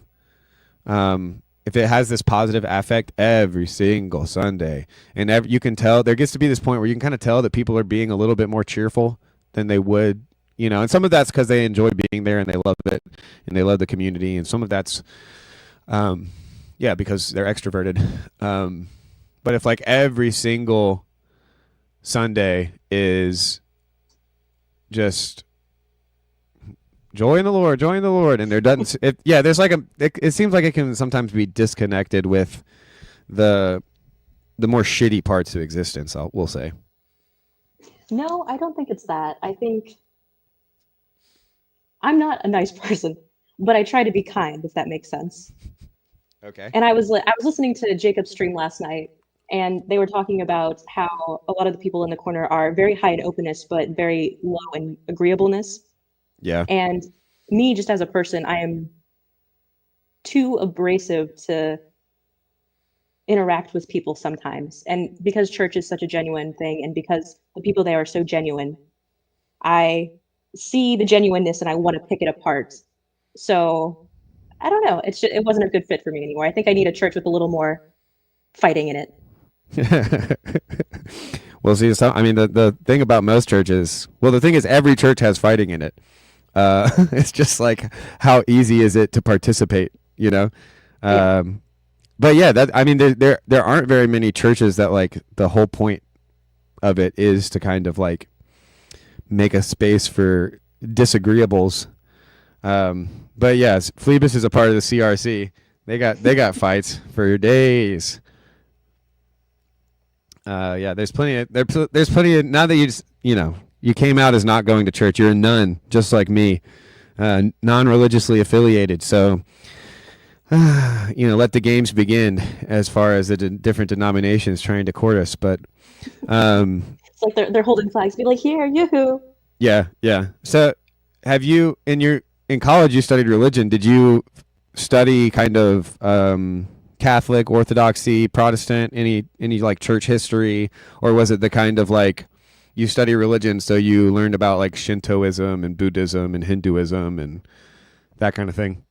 I got a pretty good sampling of like an introduction to Judaism and the early church, like the Catholic Church. The like I think it was like medieval history or something like that. Oh, the early church, the Catholic Church? You showed your hand. Yeah. You showed your hand. Only the Catholics called the early church the Catholic Church. And then I got a pretty solid dose of like Eastern religion. I spent a year abroad in China, so that was really interesting. And I think I learned a lot of both culture and religion with that. Did you really? And yep. And are you allowed to talk about your time in China? I mean, it was fun. It was great. A lot of good food. Is there anything that we outside of China should know about? What are some of the common misconceptions of like normies about China? I think that people are just people, and everyone wants to have a good time and have a good life. But I think that it's the government that will trip you up every single time. So I think the people of China, wonderful. I think the Chinese government, not great. And I think stinky poo poo. Well, anyway. So yeah. What part of China? CW Weeks asks. I was in southeastern China. I'm not giving the Providence. Sorry. The CC Mule cat is very she's an inside cat. CW. She's not trying to. She's an inside cat. Well, what part of China is CW Weeks talking about? Yeah. If I've been there. Yeah. What's it to you, Weeks? So what do you make of the whole kind of like intra-church squabbles of like the Protestants versus the Catholics versus the Orthodox? I mean, I think it's interesting, but I think on an overall like theological sense, I don't think we as people or even Christians as Christians can say where the body of Christ ends. And I think that it's a pretty clear mandate that gotta love one another, and why are you worried about it? I tend to agree. The problem, well, worrying about it is one. I tend to think that it's good to worry about it, because I tend to think that existential angst and dread is more often than not conviction, and we're just too afraid to look at it. And so I Does tend that to. conviction result in action? Well, yes, of course, or else it's not actual repentance. That's the whole point of it. Is like it's like the opposite of temptation, right? Like temptation looks good, good, good, good, good, and then it's horrible. And repentance, true repentance, looks like this thing that's like the worst thing possible. It's a poison. It's disgusting. It's vomit. It's shit. I'm not doing it. I'd rather throw up. And it does feel like that, but once you've repented, right? Like, and once you've turned, once your actions have changed, once you've renewed your mind, like that's when just things get better, right? That's when all the promises of like a righteous man, blah blah blah blah blah, and that's actually I think what makes it possible to kind of actually serve others. In a way that's not trying to receive something in return. Like true selflessness, I think, has to be.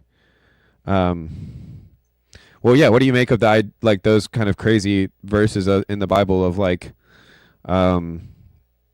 if you want to gain your life, you must lose it. If you want to lose it, you must. Or yeah, you know what I'm talking about. Yeah.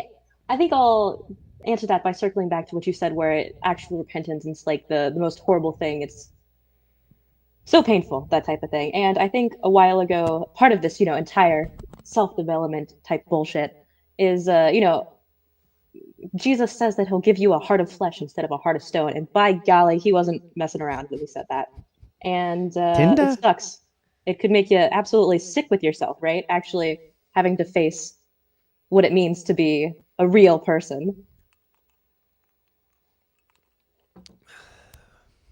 So I guess maybe does that answer your question? Yeah. Well, it's making me think of like that thing you can do in philosophy where you can kind of, it's like the apophatic move, and there is a sense in which like if you really want to know about yourself, try to be perfect, and every time it sucks, that's who you really are, like yeah. But then there is also the kind of white stone name Luke idea, right? Like who we're becoming is our true self and is in this weird relationship where it is not our current self. But if our current self wasn't somehow kind of less real than our real self, then the terms break down. And so, yeah, what do you think about the kind of, I guess it's another way of asking like the whole, in terms of philosophy, the analytical versus continental divide. Are you more of a word cell or a shape mover? I guess you're an artist, so you do speak well, so you're probably kind of both, right? But what do you think about that? Thank you for saying so. I think I would like to live in a very analytical world, but I think the continental thinking and like the experience and perception, I think you can't separate yourself from that. So I don't know. Yeah, well, I guess if you're still on Plato, that makes sense. You're like, that controversy is thousands of years away from me. Basically. So yeah, it's interesting, but I guess I'm a big proponent of what I call like practical philosophy, like rubber to the road, what's going to get me through the day type thing. That's, the stereotype is that like that's kind of Aristotle's like beef with Plato, right? Is that he's like, okay, these forms, whatever, whatever, whatever, but like, how's this beautiful city going to run? You know, that kind of thing is the stereotype of Plato. Well, I mean, maybe give me like 30 years or so, and then maybe I'll have an answer for you. I'll get 30 to years. Aristotle eventually. Okay. Yeah. Yeah. I mean, best of luck, sister. Like, I'm just saying, I don't think you'd be the first person to just get like stuck at Plato, you know? Mostly though, it's like it really is the Socratic dialogue that I really that's what keeps me that's why I think Plato's so funny is because, you know, Socrates and the dialogues and everything, the back and forth and like the twisting of ideas and trying to pin down the answer but not finding one anyway. Yeah. Yeah. Well, so what do you make of Socrates's I'm wise. What does he say? I'm wise because I know that I don't know anything. Well, I think it was like the oracle at Delphi that said Socrates was the most like Wise he man. knew the most of anyone because he knew nothing at all. That's right. Yeah, yeah, yeah. So on a very practical sense, that's kind of bullshit, right? Because you gotta know when the sun's gonna rise, you gotta know when you need to be into work. But also, I think the thing that is good about it is to be so flexible to be able to adopt a different position and argue for that position and see where it plays out and like by like one shaky step at a time maybe construct a whole idea eventually. Yeah, yeah. I can't remember. But I like the exact quote, but I do remember. It might have been Vervaeke, but I don't think it was. It might have been him though. But he talks about how like he like really dives into it and the idea of like that being Socrates's like attempt to retain some like Neoplatonist like humility or something as like an example, right? Or but then there's also the like I like as an example of what? As like embodying dialogos. Okay. You know, that now that I have Vervaeke in my head, that's kind of how I guess I'm remembering that point. But originally it wasn't him. I was just more so thinking of like all of the different ways that you could kind of interpret Socrates, you know, interpreting this kind of voice from heaven. But Kierkegaard writes about it too. And so I'm also thinking about this because Kierkegaard's doctoral thesis was on Socratic irony. And he kind of uses this I know that I know nothing as a kind of jumping off point to try to say that Socrates is doing a performative contradiction, not only in that phrase, but basically his whole method is meant to be this pretending to know absolutely nothing. Absolutely. And I think that's committing to the bit. Yeah, kayfabe. Yeah, you got to commit to the bit.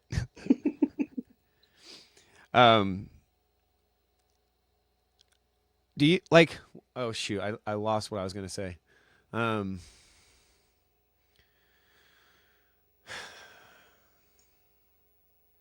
Do you? Oh, I remember now. Do you think that Socrates was a real person? Would it matter if he was? I think it'd be much cooler if he was. I think it would be too. I don't know. Maybe was a real person, and it almost seems like he could have been, just like the way, you know, he went through his trial and everything. Like maybe that actually happened, you know. But at the same time, no, maybe not. I mean, they have statues of him, I guess. Yeah. I guess the reason I even think of that is because, well, for two reasons. One, when I was a junior in high school, between my junior and senior year, I went to this like hardcore apologetics camp. All right, how'd that go? It was called Summit. I loved it. I ate that shit up, CC. It was like, I thought I was cool at my private Christian school. When I got with these group of nerds, I was just the belle of the ball. Um, probably everybody was like thought I was super weird and just like funny and took pity on me and that kind of thing. But yeah, so why did I bring that up? Oh shoot, I lost my train of thought. I brought up that story for a reason, but just imagining, my arrogance as a 17-year-old, just eating it up. Totally distracted me. I went back, CC. It would be much cooler if he's real. Oh, I remember now. It's because a part of that apologetics camp was like them teaching us basically some of that stuff that like Wes Huff was talking about on Joe Rogan. And so I remember seeing the like transcripts from like they compare like how many copies of how many transcripts of the Bible of the New Testament do we have after Jesus, and then we have like, and then they compare it to how many we have of Socrates, and they'll do the same thing with like historical record, right, and like people talking in the references, and it's just like they compare Jesus and Socrates to kind of show like that at least in all the data for the apologetics people is like we have they're assuming Socrates is real, and then they're like, and then look how much proof we have of Jesus compared to Socrates. We assume Socrates is real. We've got all this evidence for Jesus. Of course, Jesus is real. But I remember thinking, as a little like, class clown, like, honestly, this just shows that Socrates might be fake too. and then when I saw that was like a real like line of scholarship, I was like, what? I'm a genius. It's like, no, you just literally had the least original idea ever, like you think you beat Descartes to the punch, it's like, so how do you not really original. Yeah. Are you familiar with the whole like nominalist versus realist divide? Heard of it, but no, I can't say. Well, we probably shouldn't speak of it because I've barely heard of it. But we can just leave that boogeyman in the closet. We'll leave that. Yeah, we'll leave that. Well, I'm running out of like first date questions. Do you want to ask me anything? If not, I probably need to take a quick smoke break and we can play some branding. I guess maybe something, and then you can chew on the smoke break. What is the thing about you, like the internal experience, that you think makes you most different from everybody else? I think it's my internal experience that makes me different from everybody else. But what specifically about it? Like how you act on it, how you... All of it, right? All of it? Be more specific. Well, because I think that it's like... What does it feel like to be McMo? This, like...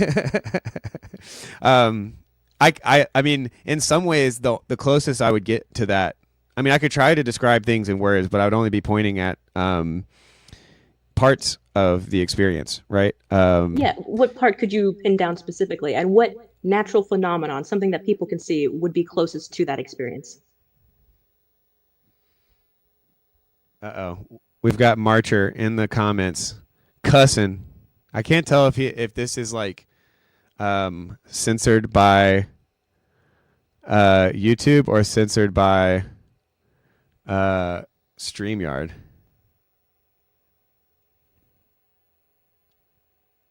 All right. So, well, I'll chew on it though, because I do think that like the closest I could get would probably be to point to my art, right? Or to kind of say like, I can do the like normie. I can answer it as a norm. I can LARP as a normie and answer that if you'd like.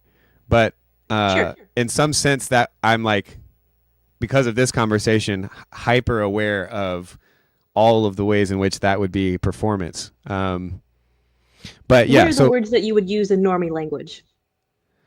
Well, I would start to just describe, I could say, I'm a religious person. I think often of God. I, probably have mild ADHD, burgeoning on manic depressive. I'm sad a lot. I've been sad a lot of my life. I'm also silly. I'm a Christian absurdist. That's maybe as close as I've gotten to kind of coming up with something that does justice to the largest part of me. But I'm also a husband. I'm a son. I'm a friend. I've got all of these relations. I could describe my body that has had a huge experience, a huge kind of say in who I am, even in my personality and in my relationships. I can often be quite annoying to my wife and to those who love me. Yeah, When you say CW gets you're a it. Christian absurdist, Is if you CW's? couldn't- Oh, sorry, ahead. sorry. Go ahead. Go ahead. Sorry. if you couldn't use the word absurdist, how would you describe that feeling? Aporia. So Mystery. you're using everybody else's words, but Right. what I guess phrase like Whose word you want me to tell you it's glorp? glorp? I've got to use other people's words. They're the only words. No, I mean like a series of words, maybe like a phrase or a piece of a song or like a singular moment in like I don't know the sunset or like when a leaf is falling and it just hits the surface of a lake and that ripple. I think that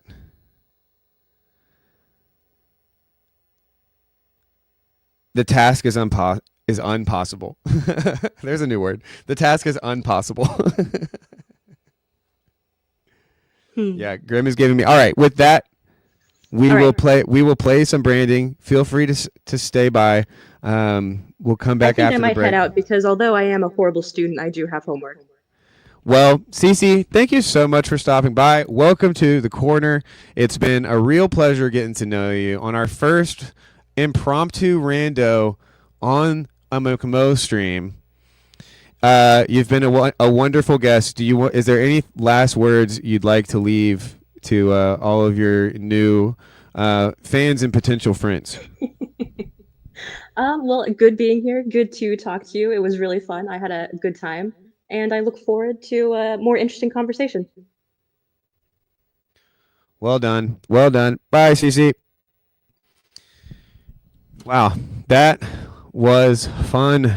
That was fun. I really loved her video. She's very honest, very smart, very self-reflective, very cool aesthetically. The visuals on her stuff is very sick. She's a good artist. And she's thinking about these things deeply. And she's got interesting thoughts. So welcome aboard, Cece.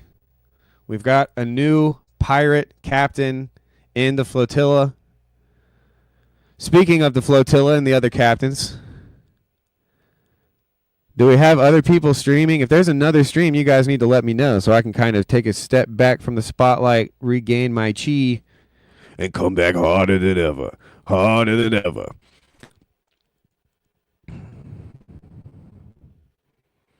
Hey, Marcher, why don't you join me? All I need is a voice check, and you can have the floor, brother. I did want to ask you, Marcher, what you thought of the I'll put it to you this way. So I'm pretty familiar. We've got conspiracy theorists. CC Moole, Luke Thompson. Is he? I thought you were saying CC Moole is Luke Thompson, and I was like, now that would be a very clever. That would be the coolest kind of undercover LARP as possible, especially since she said, "I love Luke, but I don't agree with him," which is probably how he would have answered her like impossible question at the end. He's like, "I love myself, but I never agree with myself." Probably something like that, or maybe vice versa. Maybe. Well, Luke, you can answer in the comments whether you find yourself more lovable or more agreeable. All right, but okay, Marcher.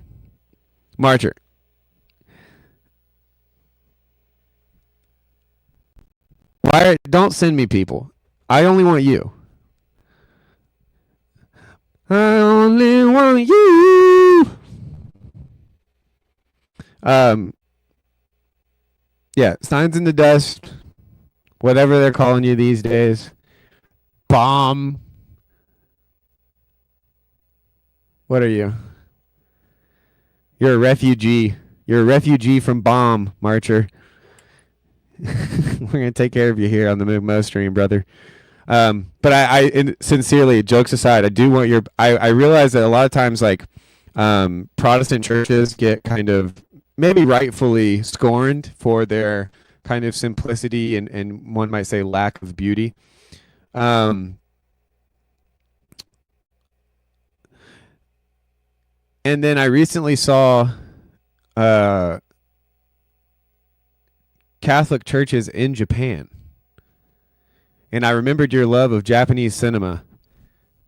And I thought to myself of one of our, and so you have almost you have a better memory than me, so you'll probably remember the exact conversation I'm talking about. But I remember hearing you talk about beauty and simplicity in Japanese cinema, and I was like, ooh, I wonder what Marcher makes of these like very simple, very, it's probably blasphemous to say that a Catholic sanctuary had feng shui, but anyway, Grim Grizz is right to remind me. I'm going to play some branding, then maybe a little bit of McMo radio, some of the stuff from the past, and then we will get back to it. Or Luke will stream, or somebody else will stream. Maybe we'll cut it off. But I did want, because we had Cece, I couldn't perfect the beat in the background, right? It became Miranda's, which was very fun, very cool. And we've definitely been virtually not alone, which is always fun and the point of the show. And yeah, we'll come back. Maybe we'll quit. Who knows? You know, Lord willing,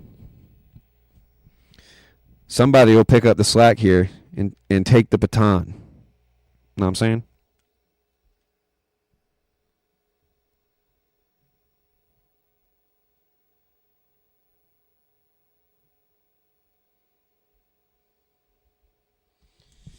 I will get to it, I promise.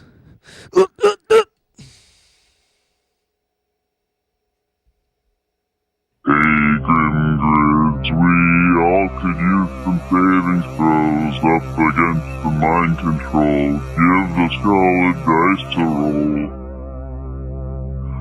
Then at least we'll have a chance to see the foe before he sneaks around behind and does his best to land a blow.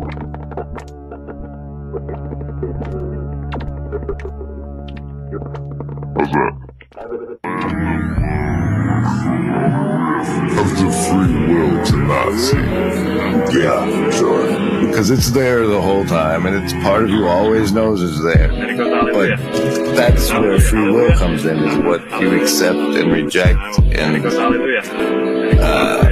know where I'm going with any of this, but you're evidencing the heart of the corner. Is where you're going. Very intense. This, like, the best definition I've ever, or at least that I've heard of hell that I adopted, was like, it's where God's not. And depending on your worldview, he can be pretty hard to see here. Like, you have the free will to not see. Yeah, sure. Because it's there the whole time, and it's part of you always knows it's there. But that's where free will comes in, is what you accept and reject. And I don't know where I'm going with any of this, but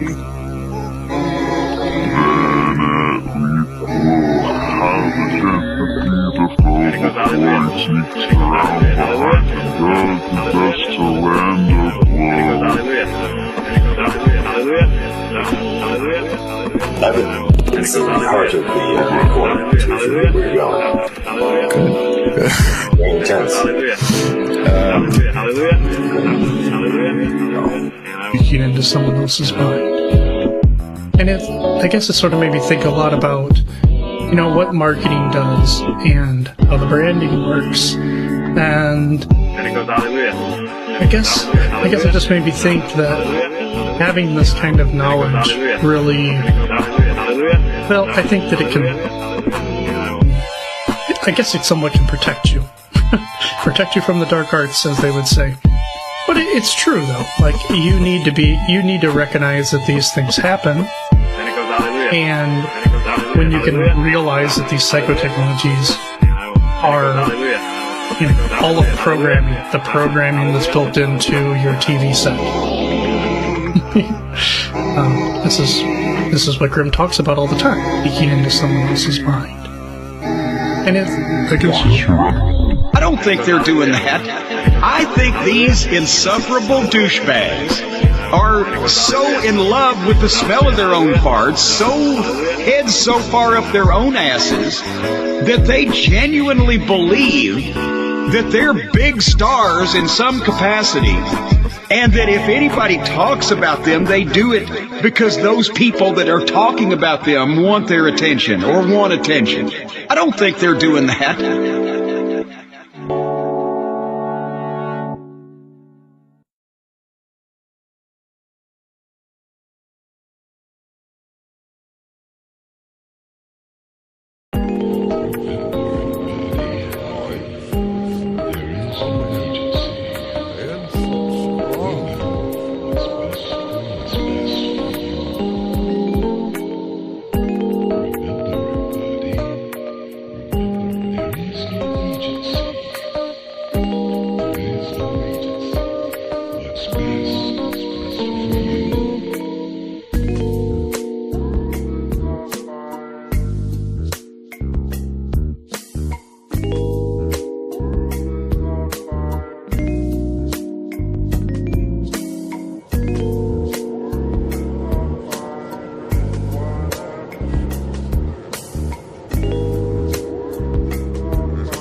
to blame. And damn it, burn.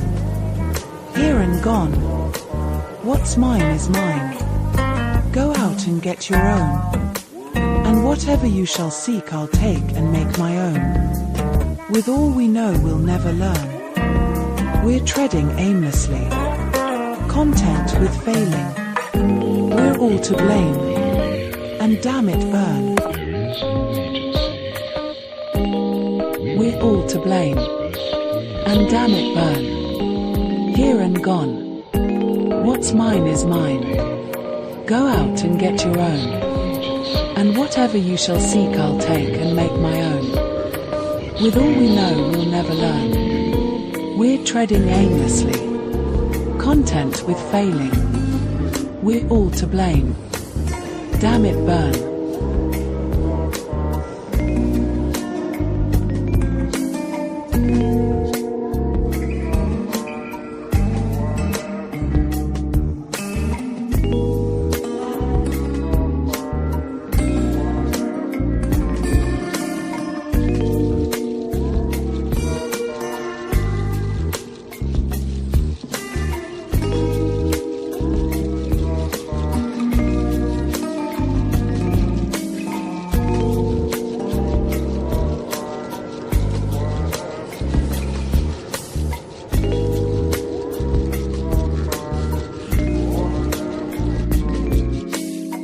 I'm really thinking about the seemingly new resurgence of interest in legacy spiritual institutions and these secular markets around them. Woke up this morning and had several new videos pop up on my usual suspects, Martin Shaw, Nick Cave, Jordan Peterson, all the usual suspects. And just kind of feeling a lethargy around seeing this. How do we sustain Christian principles and care when this becomes one of the many dominant marketplace social commodities? In other words, I have a concern around self-centered Christians like myself getting their hands on tools of attention like Instagram and YouTube and so on. How do we not abuse this? How do we sincerely move forward, or more accurately, step back appropriately? I think there's something powerful to consider in the stance of spiritual anonymity, so as not to contribute to the tainting of something beautiful and authentic and sincere, such as Christianity. So that's my topic. I don't really know if it's coherent or not, but it's my topic.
The first act of the grounder being to withdraw and remove its power to create a space for there to be something other.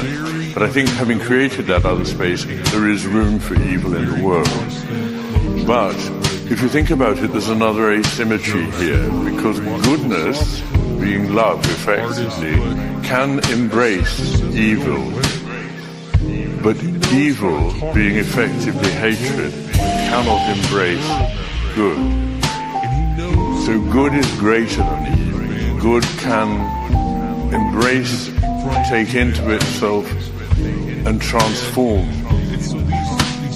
what is in its nature at the time evil and turn it into something greater. But evil can never do this to good. Which is not to say that people can't become corrupted, that's not what I mean.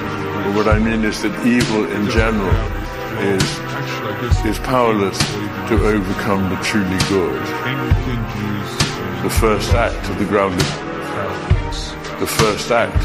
of being to withdraw and remove its power to create a space for there to be something other.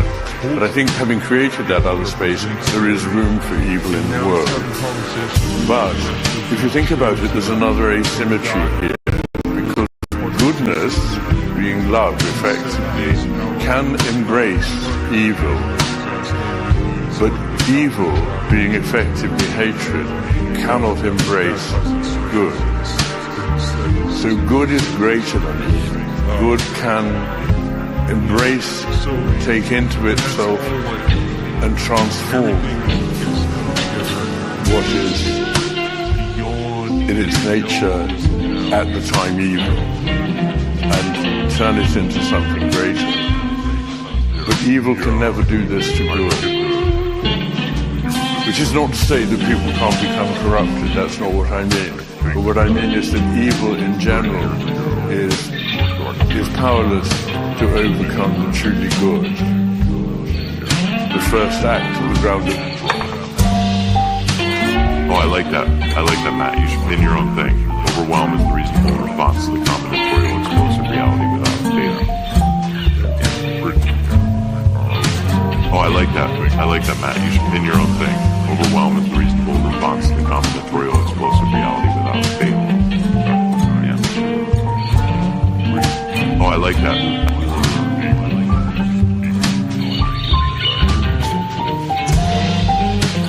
Oh, I like that, Matt. You should pin your own thing. Overwhelm is the reasonable response to the combinatorial explosive reality without data. Oh, I like that, Matt. You should pin your own thing. Overwhelm is the reasonable response to the combinatorial explosive reality without data. Oh, I like that.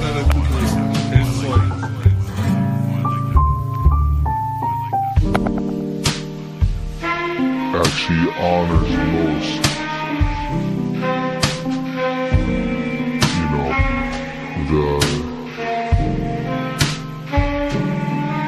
I feel and I firmly believe coming to the truth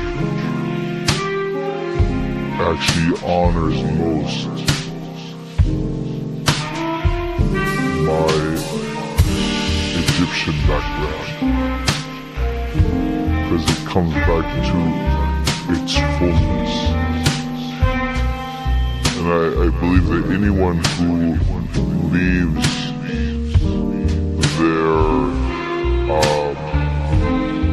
leaves what is broken and distorted to enter into the fullness actually fulfills with great honor their ancestors.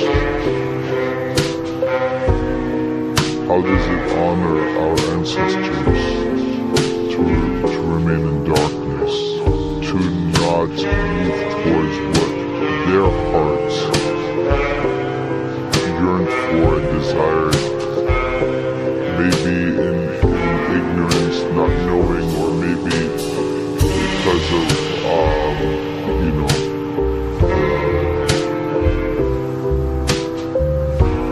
I feel and I firmly believe that coming to the truth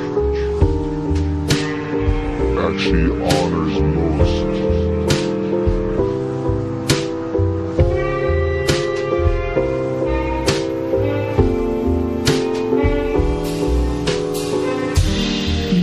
God, right?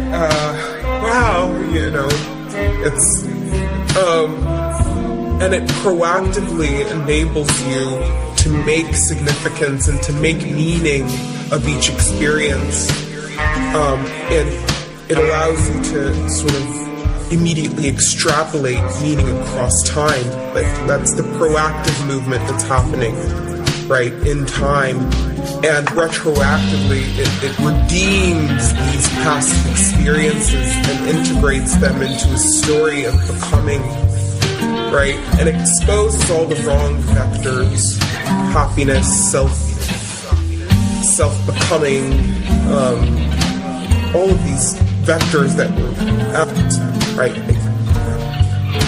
Oh God, right? Wow, it's, oh God, right? Wow. Oh God, right? Wow, it's, and it proactively enables you to make significance and to make meaning of each experience, and it allows you to sort of immediately extrapolate meaning across time. That's the proactive movement that's happening, right, in time, and retroactively it redeems these. Thanks, somebody. Where's the train? Ups, can you find the train? I can't find the train. There's too many.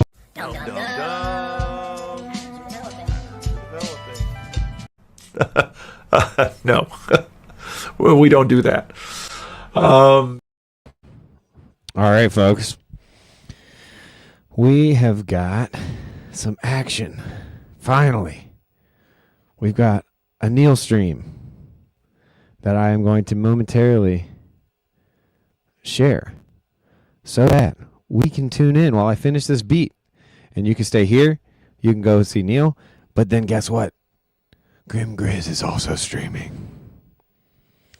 So feel free to make your choices, folks. I'm going to catch the replay for Grim, I believe. No hard feelings if you go. But I'm going to watch Neil on double speed as I work on the beat. So that's what's going to happen. You won't hurt my feelings if you leave. I'll be there. I'll be over there too. But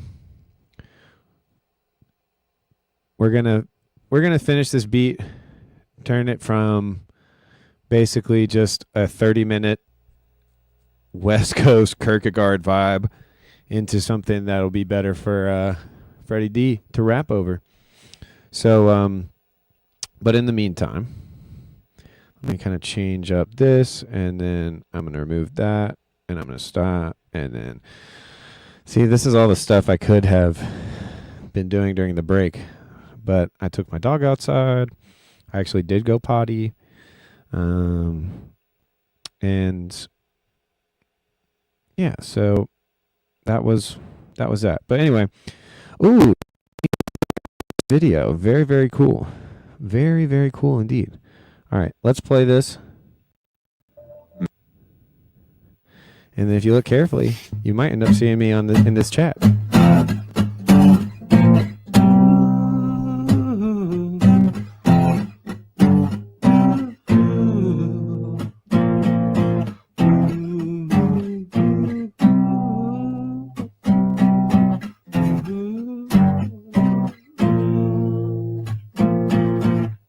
Just a Midwest evangelical, talking about God and life and other hypotheticals. No patriarch or any genitals are gonna stop the logos flowing theological. Amen.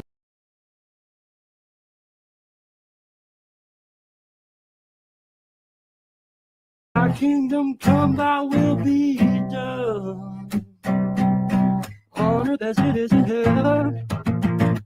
Give us this day our daily bread, and forgive us our trespasses, as we forgive those who trespass against us.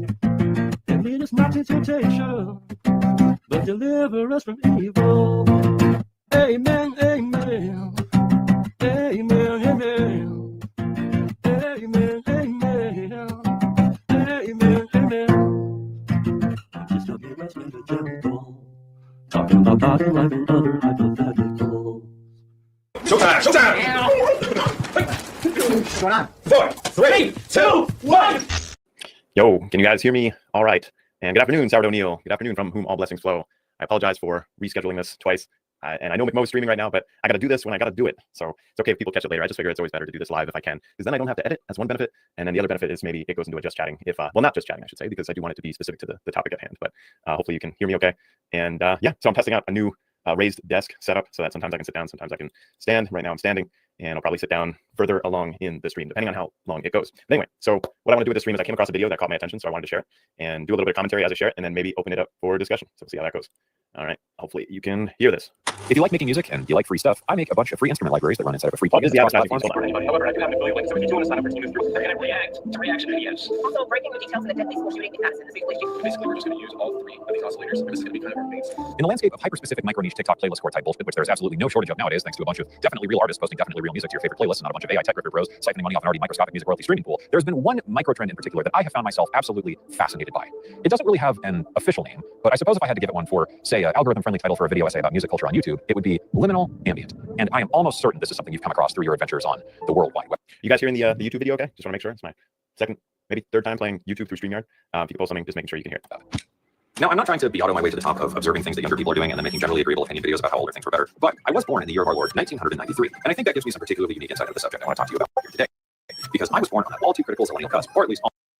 And that means I grew up in an era right before social media ruined and infested every aspect of our lives. This means I now have the benefits of wisdom, age, and backing. And that also means I consider making pretentious video essays on YouTube about music culture while making meta jokes about holding a tiny microphone and unflattering lighting directly in the shot in order to appear casual and relatable, instead of admitting that everything we do is just a performative effort for our newfound algorithm gods in this late-stage zigzag capitalist hellscape that we call modern existence. Dude, that's so brilliant that I want to play that part again. Hold on, I'm going to go back and I'm just going to play that one part. It's all perfectly ironic. And infested every aspect of our lives. This means I now have the benefits of wisdom, age, and backing. And that also means I consider making pretentious video essays on YouTube about music culture while making meta jokes about holding a tiny microphone and unflattering lighting directly in the shot in order to appear casual and relatable, instead of admitting that everything we do is just a performative effort for our newfound algorithm gods in this late-stage zigzag capitalist hellscape that we call modern existence. That everything we do is, man, everything we do is just a performative effort for our newfound algorithmic gods in this late stage big capitalist hellscape that we call modern existence. I don't think I've seen a single sentence nail the sentiment of the current era as well as that one sentence. Sorry for stopping it multiple times. All right, continue. And subscribe to my channel for anyways. I'm sure you've heard this sound before. Some eerie, affected natural soundscapes or hiss and noise, an expansive, stirring pad sound, a low bass drone, and those slow, pensive melodic moments. And that is exactly the style I'm talking about here. But what exactly makes this genre different? Because isn't this just ambient? I mean, realistically, isn't this just like future garage but without the drums? Well, yeah, kinda, maybe. But damn it if I'm not going to video essay my way into opposing the idea that I think it's actually something a little bit more interesting. I think the thing that separates... So I think this guy made a phenomenal video. I think this video, in terms of its both the style and the content, it hits the right style for the time, the right moment for the time, the right vibe for the time.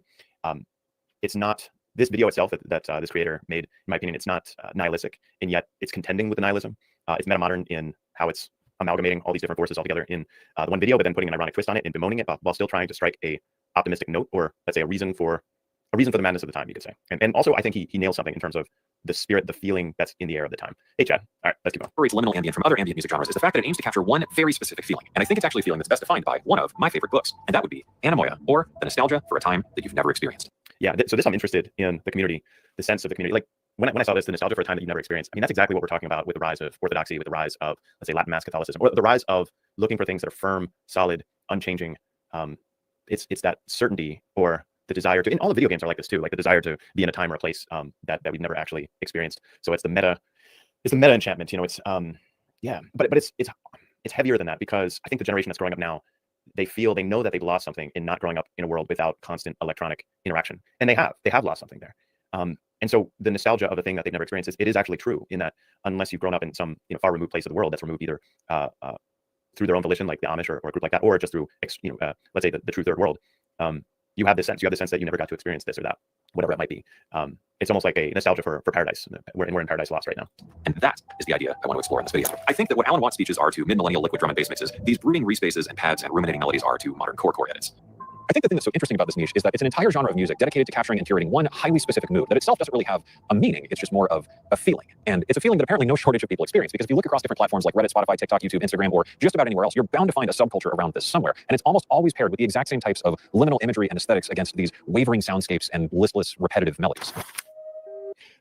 So Tayo asked, is this stream a deconstruction of McMo's chill streams? It's not, because McMo is not governed by a specific genre, which I really like. He has his tendencies. Chad calls them shapes, and that he'll go through, like Chad has these shapes that he'll play the guitar in a specific way, specific shape, or a rhythm. I don't know what to call it exactly. So I'm not musically trained. It's like a rhythm that you return to, but it's not even a rhythm. It's like the meta rhythm, the polyrhythm, or type of rhythm. But I've seen McMo break countless genre boundaries in the things that he's making. So no, it's not deconstructing McMo. Yeah, no, I'm totally gonna open this up as soon as I get through this. But I want to go back to something that he said. He said it's not so much a meaning. It's not so much that the music hits a meaning, it's that it hits a feeling. And I got the sense with Bill Murray in the same way, in a lot of the music. Like I got the sense also with there is tremendous meaning in Sleep Token, but with Sleep Token, which Chad introduced me to, there's a certain feeling. There's like the way the singer sings is yearning. It's like Back to Eden. Like if you listen to no other Sleep Token song, you got to listen to Take Me Back to Eden, because I listened to that maybe 2 times, and I texted Chad and I said, I think this might be the greatest metal song ever written. And I think Chad actually agreed with me. It's that good. Like Take Me Back to Eden is incredible. But the whole song is like a yearning for something that's never been experienced. It is a yearning for a feeling. And that's yeah, anyway. So I think this guy's nailing it with the there's I think the even beyond this liminal, what do you call it? Liminal ambient. Music generally right now is, I would say, a yearning for something that's beyond us, or yeah, that we cannot experience. That's my general sense. Okay, let's go. With melodies. In recent years, artists like Billie Eilish, Kenzie, Olivia Rodrigo, Phineas, and basically anyone else vying for that newly 20-something market have established this neo-minimalist aesthetic. Of course, we can trace this genre's origins back to things like ambient and experimental music movements, and getting into the more contemporary versions of these things with modern forms of ambient music like future garage and lo-fi hip-hop and all that. We start to branch off the river into the little micro niches that emerged. And I think there was one micro niche in particular that really gave this thing life, and it's the big 3 words: slowed and reverb. Love me some reverb. I'm sure you've seen no shortage of these edits across your feeds and your no doubt highly curated playlists. And at this point, the edit format has also become some kind of meta trope. This edit format relies on slowing the tempo of a song and thus lowering the pitch, and then bathing it in a digital wash of dreamy reverb, resulting in a uniquely melancholic atmosphere out of even the most uplifting and poppy songs. While this edit format has rightfully become a bit of a meme, I think it is actually trying to hint at something a little bit deeper than just a surface level feeling. I think what it's wrestling with is that whisper of an idea we all have now and again, that's somewhere between this apathetic sense of introspection and an almost nihilistic urge to disappear. Where dreamcore takes the form of some kind of that nihilistic urge to disappear, or apathetic sense of self-introspection. It's have you come to the end of yourself? Yeah, that's the conclusion that I've reached. Is you get to the end of self-exploration. Like Jung went through self-exploration. Carl Jung went through self-exploration all of his life, and yet I bet that the greatest meaning, the greatest fulfillment that he had is actually caring for and treating his patients. And the older I get, the greatest meaning and the greatest, let's say, satisfaction or peace, another way of putting that would be peace, is in the good things I do for other people. Doesn't matter how big or small. If I'm helping someone else, doesn't even matter if I agree completely with that other person's purpose, what they're looking for. Just the fact that I get to help that person. That's it. I think where we're at musically, culturally, is that end of the self moment. Like where do you go when your mainstream cultural diet is 8 seconds long or 5 seconds long or maybe even 2 seconds long? Like where do you go from there?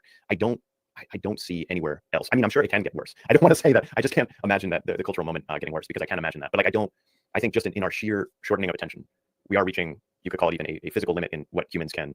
Like one example of this is watching videos that have certain sounds. There's a term for this. I bet Chad would know it, or McMo if he's still watching. You watch videos that contain certain sounds that are just what's the word? They're just satisfying sounds. Like they just, whatever it may be, or videos that are just satisfying in some way, shape, or form. Like solving a Rubik's cube might be an example. But like clickety click on a keyboard. Oh, there's a sound. ASMR. That's it. Thank you, Chad. Yeah. So it's taking, let's say, the high and mighty idea, and we're bringing that all the way down to the minimal feeling in the moment good right now. And we're saying, okay, we've deconstructed all this, but in this 2-second moment right now, I can enjoy or experience or like this. Yeah, and I think that's the case for music just as well. Nostalgic look back on the techno optimism of the early 2000s, liminal ambient looks down the barrel of a generation exhausted of information overload. It's a look into that fallacy of the fantasy of ignorance brought on by an earlier and more primitive technological and social media era. See, I thought I got this video, Cassandra with 1S, because I watched the Backrooms, or because I went back and I watched an old video of the Backrooms, and that's why I thought I got this video. But I guess we're all feeding each other's algos, which is good, because I'm not getting the things PDK's getting. So someone's got to be talking about the other things that each of us are listening to or experiencing or thinking about. I think this liminal ambient trend goes beyond this, though, and dives into our fascination with the idea of music as part of an altered conscious experience, and it being something greater than just music at surface value. It's music as an experience that heavily plays into our fascination with the idea of nostalgia in the digital age. I think it's a generational attempt at capturing the sometimes unspoken and sometimes more abject sense of techno-doomerism. It's the idea that we are more connected and informed than ever, and yet equal parts or greater more divided by these same platforms and tools that seek to connect us. Yeah, the techno-doomerism is strong within the corner, and yet we're all kind of beholden. And yeah, and I'm playing with that too, with the dataless mnemonic. Like, yeah, I feel it just as much. So that it feels like we're in Act 2 of the techno-doomerism, and we've yet to see Act 3, but hold on for the ride. I think the appeal of this genre is pretty clear-cut, and with it catching fire across major social platforms and with music distribution falling largely into the hands of independent artists nowadays, it's easy to see why there's been a bandwagon movement of artists cramming to create this specific sound in the hopes of getting noticed among a sea of releases catering to such a hyper-specific mood. Thanks to the democratization of music production by way of technology and easily accessible information, effectively lowering the bar of entry to just above the floor of hell, many aspiring producers who want to join in on that bandwagon also quickly find themselves creating music that is perfectly acceptable and on trend with the aid of sample services and free or low-cost DAWs and music production software. So I'm actually all for this, because what it does is, so let's say 99 people pick up a new hobby or something, and it's only right for one of them. Because I think with all the technology is a democratizer of creative capability. That's what it does. It brings the opportunity to make anything creatively to anyone. and then you're bound just by the limits of your own imagination. I was talking to Chad about this either yesterday or Thursday, but I lose track of. I talked to Chad a lot, and we were talking about how he asked me the question. He's like, okay, are there some video games where you hit a certain point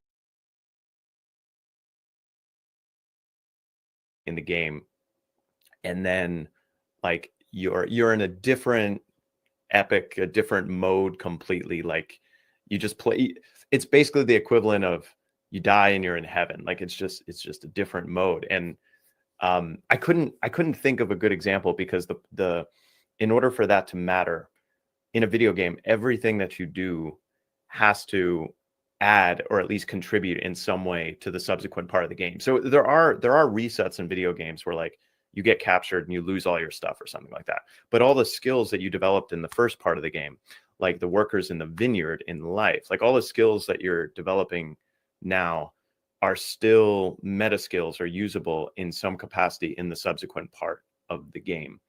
And the reason that I bring that up is because I think in the majority of people's cases where they start something like music production or video game production or whatever it might be, and it doesn't work out, it's really beneficial. And Peterson talks about this, really beneficial, like pick up the heaviest thing you can find and carry it uphill and see how it goes. And just forcing yourself to develop some discipline in regards to a skill, and also getting, let's say, no kudos for it, like zero. We're so used to getting praise for things in school. And so if you pick up something that's hard, that's actually difficult, like an instrument or something like that, or learning how to paint or whatever, and it's really hard, and you're getting no praise for it whatsoever, you're getting no positive reinforcement for it, and you still love it. If you get to the point where you're getting no praise, no attention, it's really hard, and you love it, you're doing the right thing.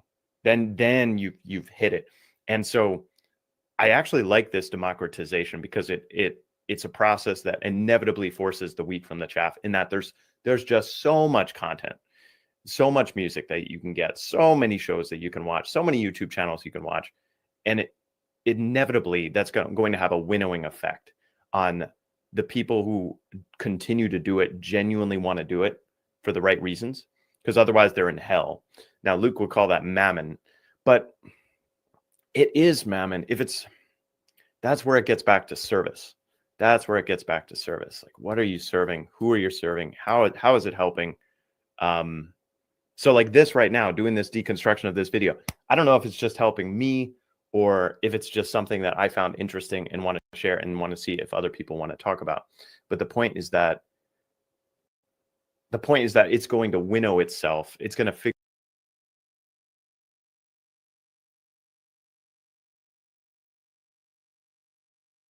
4 months. Like 4 months on hookup mezuzah, like we're not gonna be able to engage. So we're talking now, and here it is. Gilad, hello. How are you? I'm okay. All things considered, as we say. It's been a while. Yeah, certainly has. But I enjoyed the Rambam. Yeah. It's always fun. I always think back and forth, like I always go back and forth whether or not I should keep it more like Jacob's streams, which are like very tachlis, like they're just like sort of going through the translation and reading to the next verse. But like, I sort of like the tangents are like sort of like the unpacking, like the lines to me is like where it's at. Many times I think is what makes it so great when you read these old texts. At least I believe that a lot of the conversation we're having is what's like already packed into like one line, and the assumption is like this is already what you've gone through, or this is sort of the idea of what you should be unpacking and discussing. Well, isn't that just?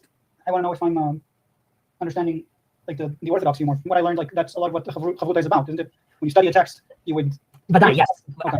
But let's say there's a difference between I'm going to read this line and then he's going to just give sort of a translation. Like he reads the translation in Hebrew in English, right? Which usually already has in it some sort of explanation, right?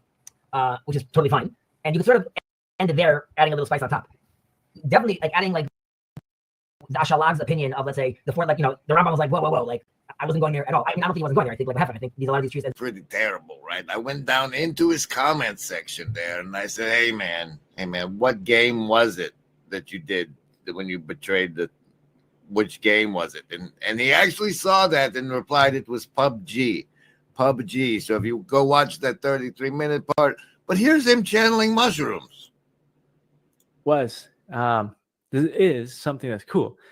When I take the mushroom gummies, I feel very connected with the universe. And I can ask the mushroom gummy questions, or I can ask the universe questions, but the mushroom gummy somehow helps connect me to the universe, and I get answers most of the time. Well, I think all the time. But it's not like, yeah, it's like the in the Help Your Body Heal series, the first 3 or 4 episodes, no, first 3 episodes were about food choices and sweat and salt in the microbiome. And oh boy, that's been doing for 7 years. It's been figuring out, okay, what matters, what brings us together, what do we want to be focused on? Yeah, what are the important questions? Anyway, software. I would argue that it was all of this that so neatly set the stage for an attempt to grasp at the meaning behind these emerging neo-minimalist trends we've seen in music, and maybe even to some extent the late 2010s fascination with dark R&B that we saw. But I don't think anything would quite pour gasoline on the spark of an idea here, quite like the backrooms. And I'm sure you don't need me to stand here and explain the backrooms to you and postulate on their significance, but it's my video, damn it. So here we go. The backrooms absolutely exploded from a few corners of the internet to the mainstream and brought forward a new genre of existential musing, not so much focused on the horror of discovery of something that's not meant to be, or rather the fear of something that ultimately may be lurking, but rather the horror of finding yourself somewhere you're not meant to be. It's a distinct feeling that's equal parts unsettling and comforting. It's, in a way, I think, a submission to the French idea of l'appel du vide, or the call of the void. So when I saw this, I immediately got a sense in my head of like 70s Stanley Kubrick type movies. And you know what, when I made the speciation evolution video, if you've seen that, like I talked a lot about Sex Pistols and the nihilism of the time of the 70s, like economics, other things that were just pressing down on that era. And I think those movies, I think of The Shining. I think Shining was 1980, but it definitely comes from the 70s era. Like you have this like picturesque, beautiful place where it's I don't know what to, like, it should feel normal and good. And the fact that maybe it's the uncanny valley effect in making humanoid robots. It's the same kind of thing. Like it should feel picturesque and good, but some things just slightly off, and just that slightly offness makes it even more terrifying and horrifying. Maybe it's the illusion that this place is good, like the place that we're in is good, where you still have that sinking feeling. So you have maybe what's the word, where one of your senses is telling you it's okay, and the other sense is telling you like this is not so good. And there's something else that popped in my mind. I think this is from the 80s, but this movie is extraordinarily postmodern. I didn't even read the mushroom gummy, and I asked the mushroom gummy, well, what's the connection between sweat, salt, and the microbiome and your health and human health and food choices? And then I just started speaking the answer. It just comes out like blah blah blah blah blah. This is the connection. And then I made those videos. So where did that come from? I mean, I did spend a lot. There you have it, ladies and gentlemen, a delivery on the thumbnail of Neurologist Mushroom Channel. I'm Grim Grizz. I hope you felt virtually not alone. It's solstice. There's gonna be a whole year of it, I guess. I'm sorry.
building something or doing something or creating something that's not against something else that's good in and of itself. And honestly, this is something I've been consumed by for 7 years. It's like, okay, what is the good? Like, how do we build towards the good? And in any way, so in this liminal ambient or in these soundscapes or postmodern moviescapes, like how do we be the light that shines in the darkness? That's the question. It's an annoying.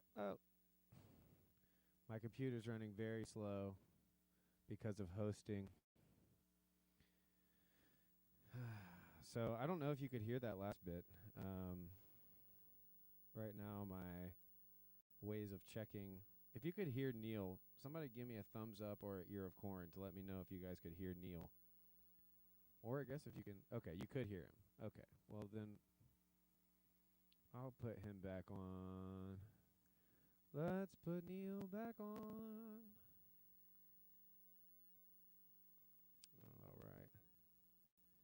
And then we'll press play. I'm going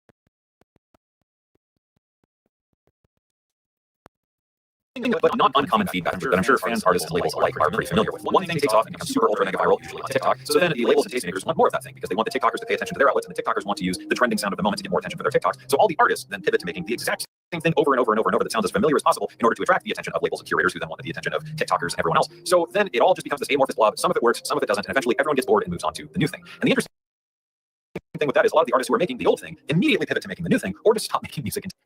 See, I think the new thing is service. I think the thing that doesn't go out, that doesn't die, that stays real forever. Well, it's love, for lack of a better word, and love is in service of other people. So if we figure out, I mean, that's why I'm here, to be honest, or I hope to think that's why I'm here in TLC, is because I'm going to give Luke Thompson credit, man. Like, put the person first above ideas. If we figure out how to bring service as an art form to the masses, that it becomes cool to love, to focus on the other in whatever capacity possible. If that becomes cool, and that scares me too, honestly. Like making something like that.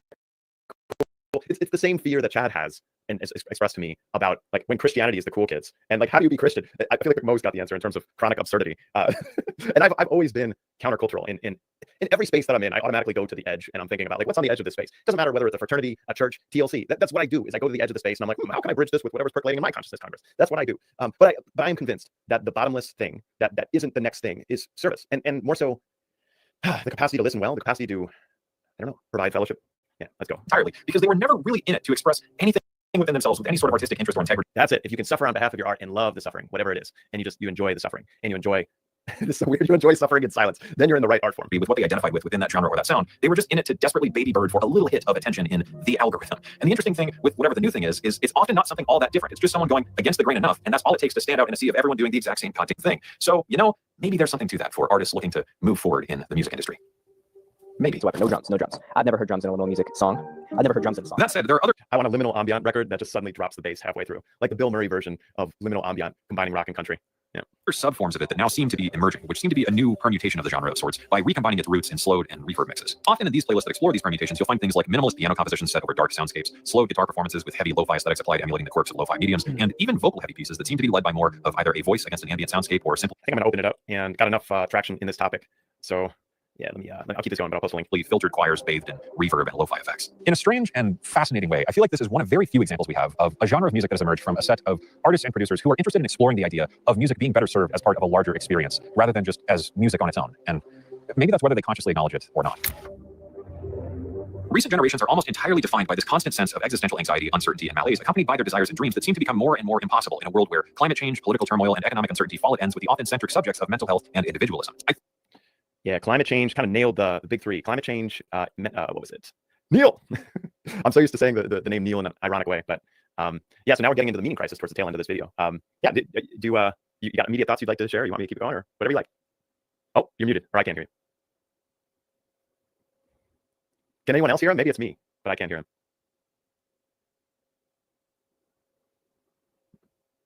Yeah, corn cob, okay. Yep, he's going to come back. All right, let's get into the meaning crisis stuff. I think that the emergence of this microgenre across these social platforms aims to satiate some kind of need to express these shared anxieties and desires. As a subgenre in the greater cloud of playlist core, you can find this style of music spreading like wildfire on YouTube background music channels, TikTok. Yeah, so I do want to go back to the, remind me to go back to political upheaval, climate change, economic uncertainty. Yeah, Daniel, I think you're good. Oh. Yeah. I think I can hear you. Yeah, what's up? I actually have to go for 1 second. But... Oh, no problem. Okay, I'll keep playing. Aesthetic edits, and Spotify can consciously acknowledge it or not. This earlier and simpler digital age, and it's this musing on this idea of what it means to be in the in-between that I think ultimately provides a pretty unique, if not pretty unsettling look of the newly 20-something demographic experiencing that early to mid-20s quarter life breakdown that we all experience, of the grand existential question of, I was supposed to be grown, but where do I fit in? As a niche genre, The grand existential question that I was supposed to be grown, but where do I fit in? I'll tell you where you fit in. Well, Neil's showing the way right now. Yeah. That's right. New baby. Beautiful. This is Lucy. Hey, Lucy. Born New Year's Eve. Wow. So she's less than a month old. Yes. Yeah. Wow. Congratulations. Thank you. Yeah. Is that 4 or 5? 3. Okay. Okay. Well, so we're fostering someone right now, but he's moving back in with his mom. So. Oh, that's beautiful. Yeah. Yeah. Man, my life would be so different if I had more than one child. But God gives what God gives, and thanks be to God. It's beautiful. Yeah. I really liked the word anamoya. I do not know what that word even means. The nostalgia for a time you didn't experience. Yeah, let's pull that up. Actually, let's ask Miriam. Nostalgia for a time you never. Yeah, the AI overview. Hold on, I think I can share.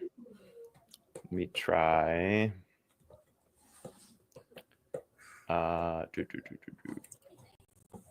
Present, share screen. This sharing. Hold on. Make it big. Anamoya. Yeah.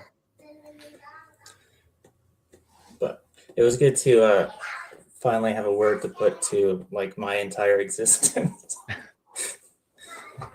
This is what like my estuary group talks about almost every time in roundabout ways. Is your estuary group what's the breakdown in terms of religious orientation, in terms of atheism versus Christianity or agnosticism, and then within Christianity, is it all Orthodox or Yeah, so there are 2 Orthodox guys, me and my friend, then 2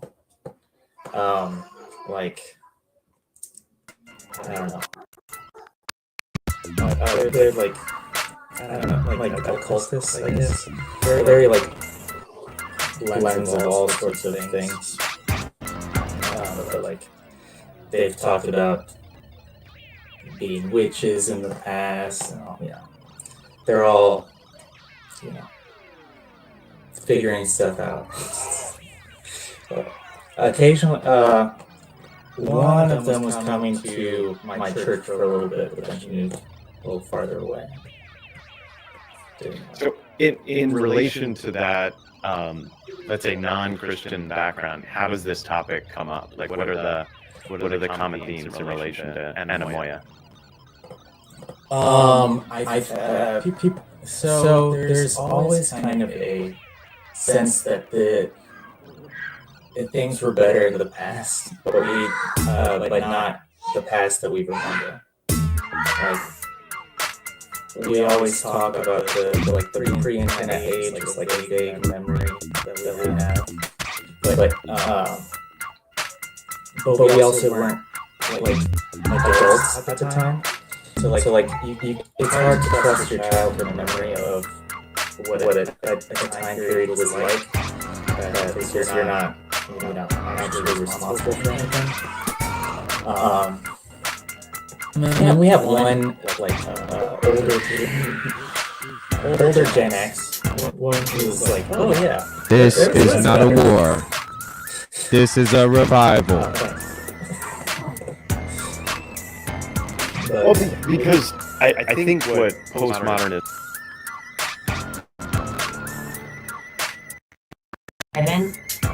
it's like almost it's not less needy, but like it serves as needy because of the whole political world we're in.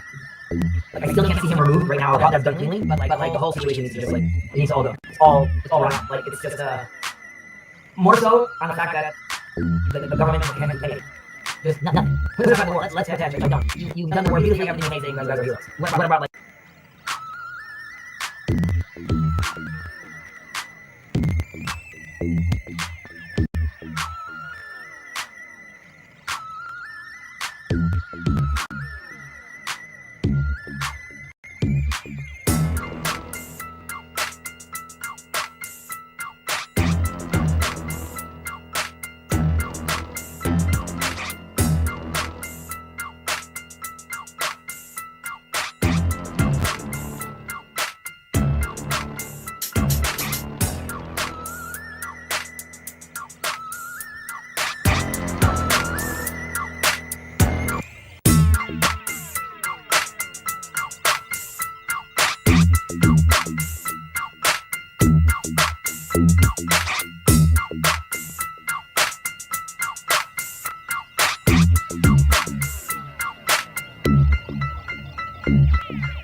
Taught us, and it definitely taught me this, is that no matter how good or bad the objective world is, first we're a subjective experience. Like we inevitably experience that through a subjective lens. So it doesn't matter materially how materially well off we are if our subjective experience is off. And in some ways that could be. In some ways, that's a really good conception of hell, is that like you have everything you want except your suffering, and there's no knowledge of where to go. Yeah. I think we also talk about like the technological abundance that we have, and how in an age where you have everything you need, there's the need is stripped away or whatever. And I think the anemoia we're feeling is for a time that is like where your life has limits to it. Like we live in a liberated world where liberation has been achieved in every domain. And what do you do when you don't have anything to actually fight against? We have this like the narrative we're given is a very like revolutionary one, and yet like what are we actually revolting against? Because everything would be revolting against, but resulting in us having much shittier lives. Well, that's what I mean. It's like the left revolted against what it perceived of the right for the last 8 years or so. Then the right revolted against the left, and it's always this against nature that gives fuel for whatever the cultural moment is. And I've had for quite some time. Like, I don't know how long I've had this sense, but for quite some time I've had the sense that voting is mostly about voting against whoever you don't want, rather than voting for whatever you do want. And I think it's enough for stability, but it's enough for prosperity in the sense of what prosperity should or can be. And so it's a question of how do we orient our lives toward just that which is good and true and beautiful. Yeah, I mean, without worrying so much how it's perceived. Yeah. So have you had any luck, playing the Christianity part, or not so much? Well, they're also like post-Christian, so a little bit, sort of, but also they're familiar. One of the guys, we just like to, I'll just quote the Bible, and then he quotes the next verse. I got you. I know that's from. You can't fool me. So I'm not a card player, really. Yeah. What are their answers to the problem of suffering, the problem of pain? A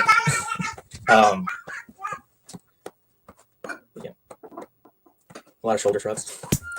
A lot of Hindu stuff that I don't understand at all. What keeps them in the estuary group? Like what? I mean, we always have a really interesting conversation, and we've been going. We're friends now, so that's the secret to estuary groups. You become friends, and I don't know.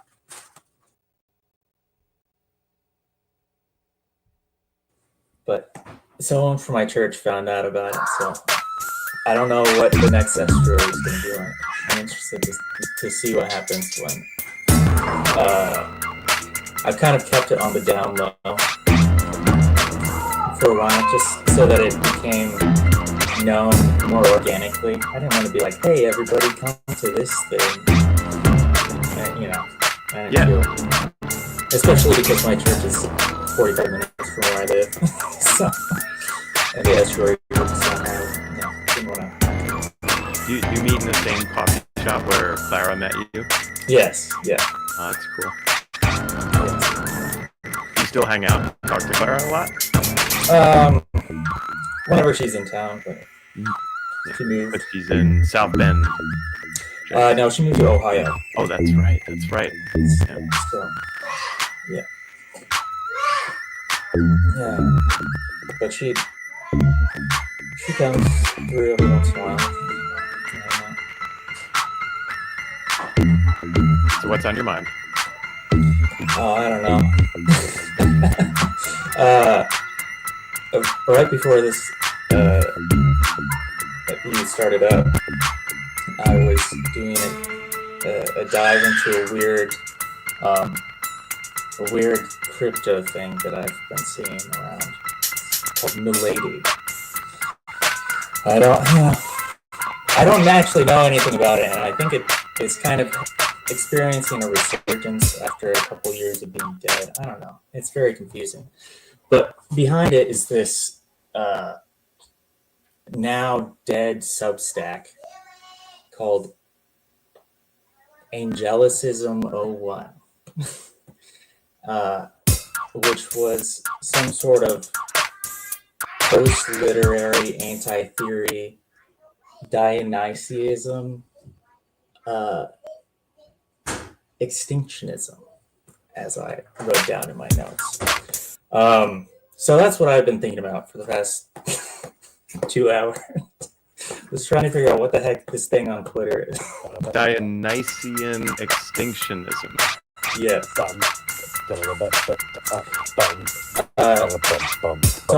I'm still trying to figure out what it is, because that was not very clear, which was the point. I think the point was that it was extremely obscure. The idea is that like literary theory is dead, and we're not going to develop any new ideas in this like academic structure. So the answer is to be to be unstructured in a creative way.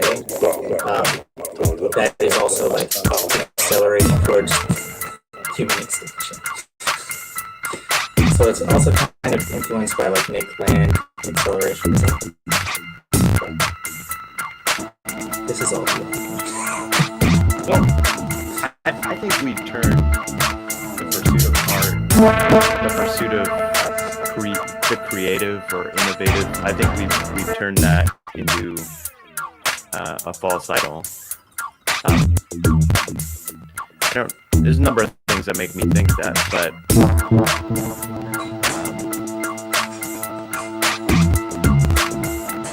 it's because we've democratized beauty in that we can access beauty, any beauty we want, instantaneously, but it's kind of a shallow surface level because it's two-dimensional on a screen. Anything that, let's say, hits the dopamine response, the quality detection system that we have, we turn that into an end in and of itself. And it might be a kind of thing where it's like, if you turn something into a god, it's inevitable that god collapses. But it might not be the collapse that we all think it is. It might be something like that the only people who are able to escape nihilism are those that are able to not focus on beauty. Like that seems like a very strange thing, but like Do you know what I mean? Like be able to, or be able to marry. Maybe it's more like be able to marry practicality with beauty in their day-to-day life and something that's actually useful. Yeah. I was talking to a guy yesterday, sort of about this. He was saying that he's not a creative guy, and he's like extremely creative. He's always working on things. And I was like, what do you mean by that? He's like, all I ever do is follow a direction, like instructions. Like, that's you're trying to say that you're not like novel or original, but that's not the same thing as creative. And I realized in that moment that like creativity is about the thing coming into existence that didn't exist before. It's not about necessarily a novelty. And for example, here I am holding the product of my creativity, which, let me tell you, I didn't invent a new way of creating these things. It's the same old method. But by bringing it into existence, it does have novelty and originality. Like by being, it's the thing is itself, and therefore is not anything else. Yeah. Mm-hmm. Yeah, it's beautiful. So, yeah, and he's also an nihilist, so it's exactly what you're saying. Okay.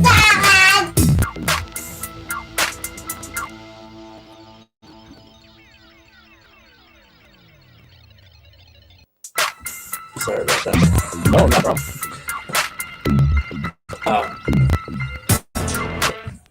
Yeah, so this here.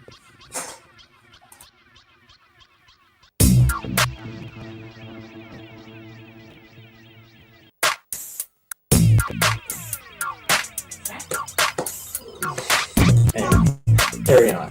No. You want to finish out the video, or you got something else you want to? No.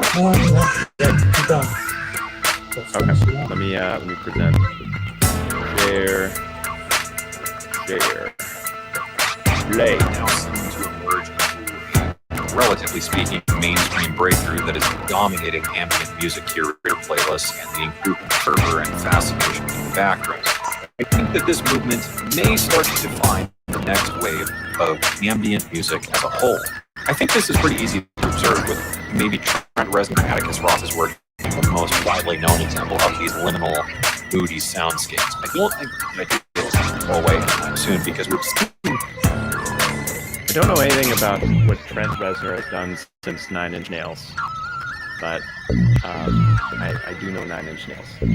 Similar trends emerging in the indie film and game spaces, with maybe Skinamarink being the most popular example. And with something like an A24 Backrooms movie on the way, I don't think this is something that's about to die down. And I think, if anything, it's something that's about to become even more popular as the trend hits its peak. As with all things in the world of music genres, though, inevitably, once it becomes popular enough, it's going to be expected to adhere to a pretty rigorous set of standards and aesthetics. And this is something I've observed myself with Future Garage, which was one of my favorite genres of music to listen to. It got so popular that eventually it became the most generic and predictable set of patterns, artists releasing effectively the same track over and over with the exact same patterns, tempos, and things like that. And then anyone new who wanted to produce that genre would just end up going on the same music piracy sites, downloading the exact same sample packs that everyone else was using, producing more of the exact same thing. This playlistification problem is something I've explored at length in another video, and I think it's something that's just a fact of life when any genre of music becomes popular enough. Because once it tries to reach the front of that all too desirable FYP, that's typically about the time that things are over. It's so interesting that you have this rise of everyone having their own curated individual, let's say, playlist or media or things that they're paying attention to, whether it be shows or anything, right? Music, all that stuff. And yet there seems to be a greater and greater focus on like finding the next thing, like finding the next trend. So it's this combination of like we're all hyper individualistic and edgy, you could say, but at the same time we're still hyper focused on searching for what everyone else is finding useful or informative. And it's this very the conclusion that I've reached is something like allowing this. You need some higher orienting principle, whatever that is, and if you sacrifice the higher orienting principle for whatever the moment is, whatever the deal is now, that's typically the main problem. Would you say, like, what would you say is the higher ordering principle of the people in your asteroid group, or just the people that you know that don't have faith in a conventional sense? Like, what is, how are they orienting their lives? You know, is it just what feels good in the moment? Is it but they gotta have, you know, they still have to have plans in some regard, no? Or yeah, just curious what you. I think I would say they are oriented towards like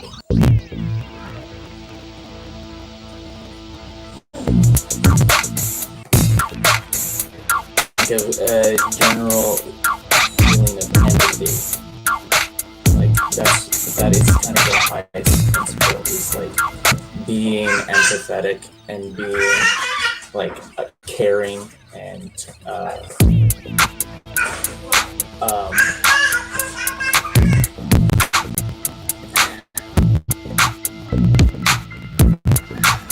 having a human connection in the face of the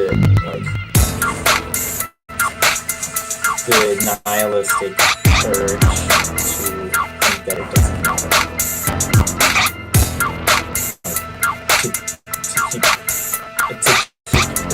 Thinking that it matters. That's their main. Yeah. Okay, so there is this necessary implicit leap of faith that, let's say, human life is good. Yeah. Or that humans are worth caring about.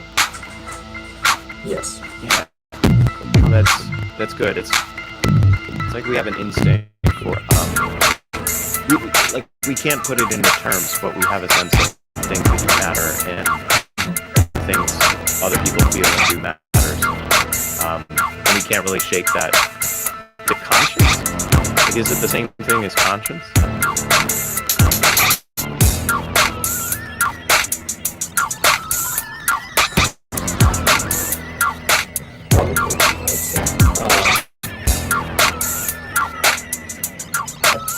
I think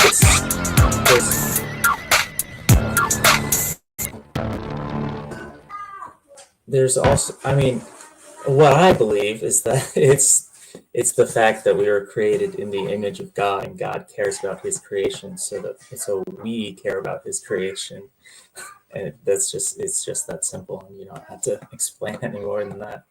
But no one listens. We probably should, since you are being creative, let's say. As well, with the emerging world and hellscape of music AI generators, since AI is particularly good at observing trends and easily repeatable patterns and quirks and motifs within musical ideas, I have no doubt that that's going to pose a pretty significant challenge for the future of liminal ambient music, unless artists are able to break out of the expectations that will no doubt be set upon them by music curators, playlist curators, and the audiences who find this genre. But that's a problem I want to explore in a rant in a different video. As with all things, though, the unfortunate byproduct to recreate and emulate whatever the trend is at the moment results in that thing becoming somewhat of a simulacrum of the idea it represented in the first place. But maybe the point of liminal ambient isn't to find the meaning of anything. Maybe it's just about having somewhere to feel what's within the music. Or maybe it's just about finding somewhere to exist, somewhere in between.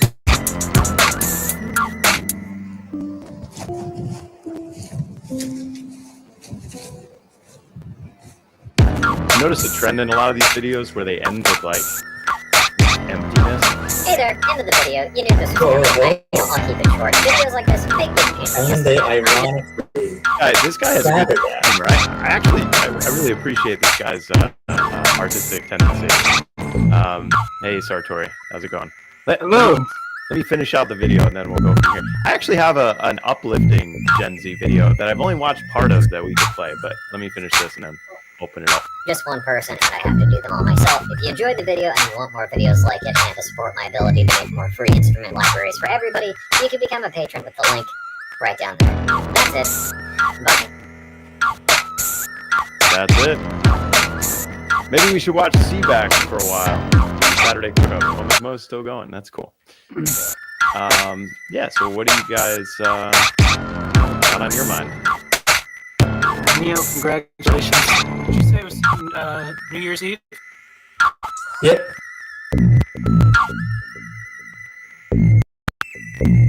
And all the other stuff that happened. Even all the other stuff. I'm putting aside the stuff because we're in war.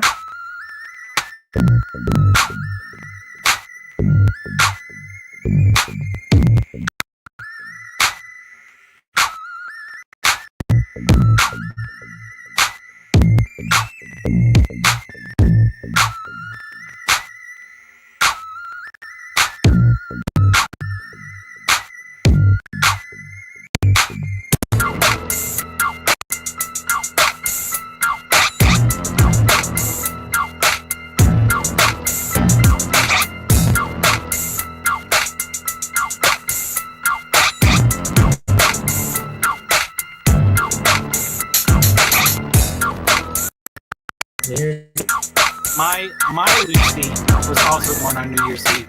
He just turned 5. Wonderful. That's awesome. That's a pretty good video. I mean, I was listening to it on double speed to catch up because I wanted to talk, but I wanted to be well informed or whatever. Yeah. You know, it does strike me. I don't know, like I'm not really familiar with like this specific whole like genre, but it does kind of seem like it fits broader trends that have been happening for a while. Like I noticed a long time ago. You know, the thing about like communism in like the '60s, the Beatles, or something, like the Beatles had like super strong, like identifiable melodies, like to the point where somebody could cover a Beatles song, it could be like a totally different genre, but still be able to instantly adapt, like because the music's like so strong. And then, like, as we went through, like, the 80s and the 90s and 2000s, like, we're kind of, you know, there were certain reactionary things, like, grunge is pretty reactionary, but, like, glam rock and stuff like that. But then I think there's just sort of, like, insecurity, where it's because of that cynicism and that skepticism, and nobody wants to put themselves out there too much. Like, so you wanted to be, like, you almost, like, wanted to be able to say, like, whatever you were doing in a cool, ironic way. Because that way, it's like, people loved it and it was, like, great, but they didn't like it, you could be like, yeah, well, you know, that's just saying something about you more than saying something about me. So you kind of have, like, that meta-modern thing, now people are, like, we can, like, Creed again, and Creed, like, the most, like, out there. It's, like, there's no like ambiguity about what's going on in the music, and it's just which we all say like, oh, that's cringe or whatever. But for, you know, the first time around, I guess. But like this thing is like such the opposite that it's like it's not even music to be listened to. It's music to be not listened to. It's music to just have to like change the environment that you're in, which is which I mean that definitely does speak to that kind of sense of longing of like we are not in the right place. Yeah, I think we've been stuck in that circle since, I wouldn't say since World War II. I think the 60s we've been stuck in that circle of like searching for the right music, the right art, the right shows, the right feeling, probably since the 70s. I don't think technologically we've advanced dramatically, but I don't think culturally we've really advanced all that much. But then again, it's not that there haven't been really good musical productions and in movies and artistic productions, it hasn't. It's not that there have not been really good ones since the 70s, and because there have. I think what we haven't advanced in is that since the 70s, I think our expectation has been that we work to then play. Like we work to then be entertained. And it's this Descartesian divide where was that always the case? Like was the point of work just to have that time outside of work to follow our secret sacred self? Or was everything conjoined in a proper harmony chorus toward a telos that served all the levels of principality that an individual participated in? Everything from him or herself to the family, to the local community, the church. I guess what I'm saying is like this work-play divide, or this, I'll call it the work-entertainment divide. That's what I think is novel since the 70s, I would say. Yeah. Yeah. We're bouncing. I mean, I think that it's definitely, like, I don't know.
Disjunct from your.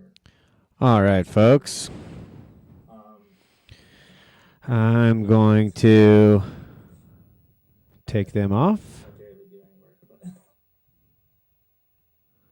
And I am going to upload the track. And I'll send it to PVK.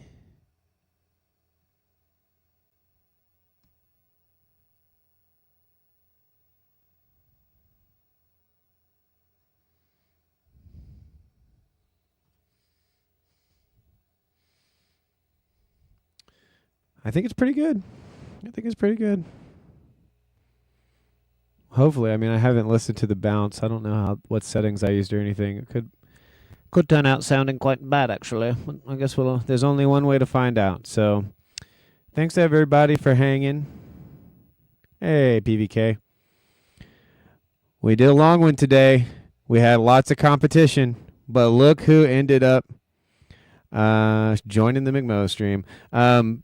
I'll send it to you over Twitter or send you a Google Drive link over Twitter, depending on if it's big enough or small enough, PVK. But I'm going to do that as soon as I end the stream. But if you want to listen to it, here it is.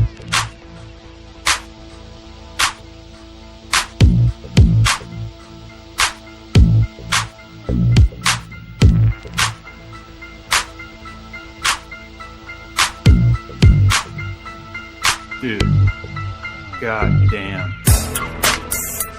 That was... Wait.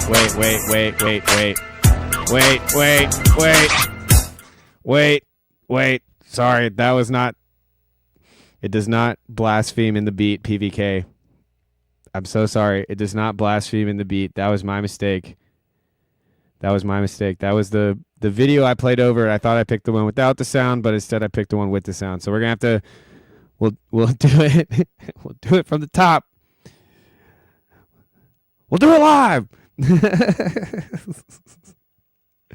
Oh, goodness. How embarrassing in front of the godly pastor.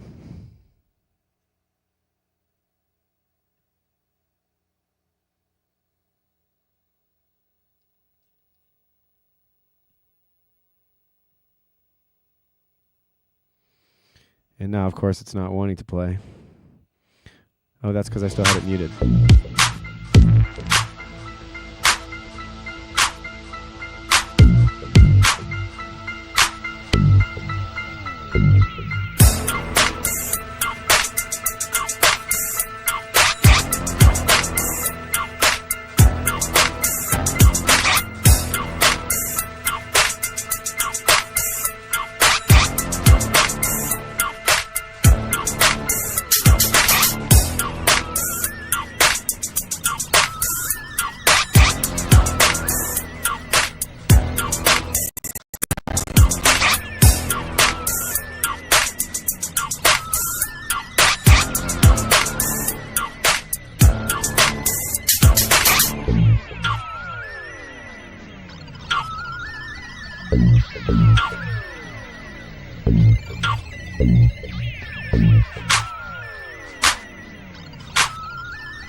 of our Savior Jesus Christ.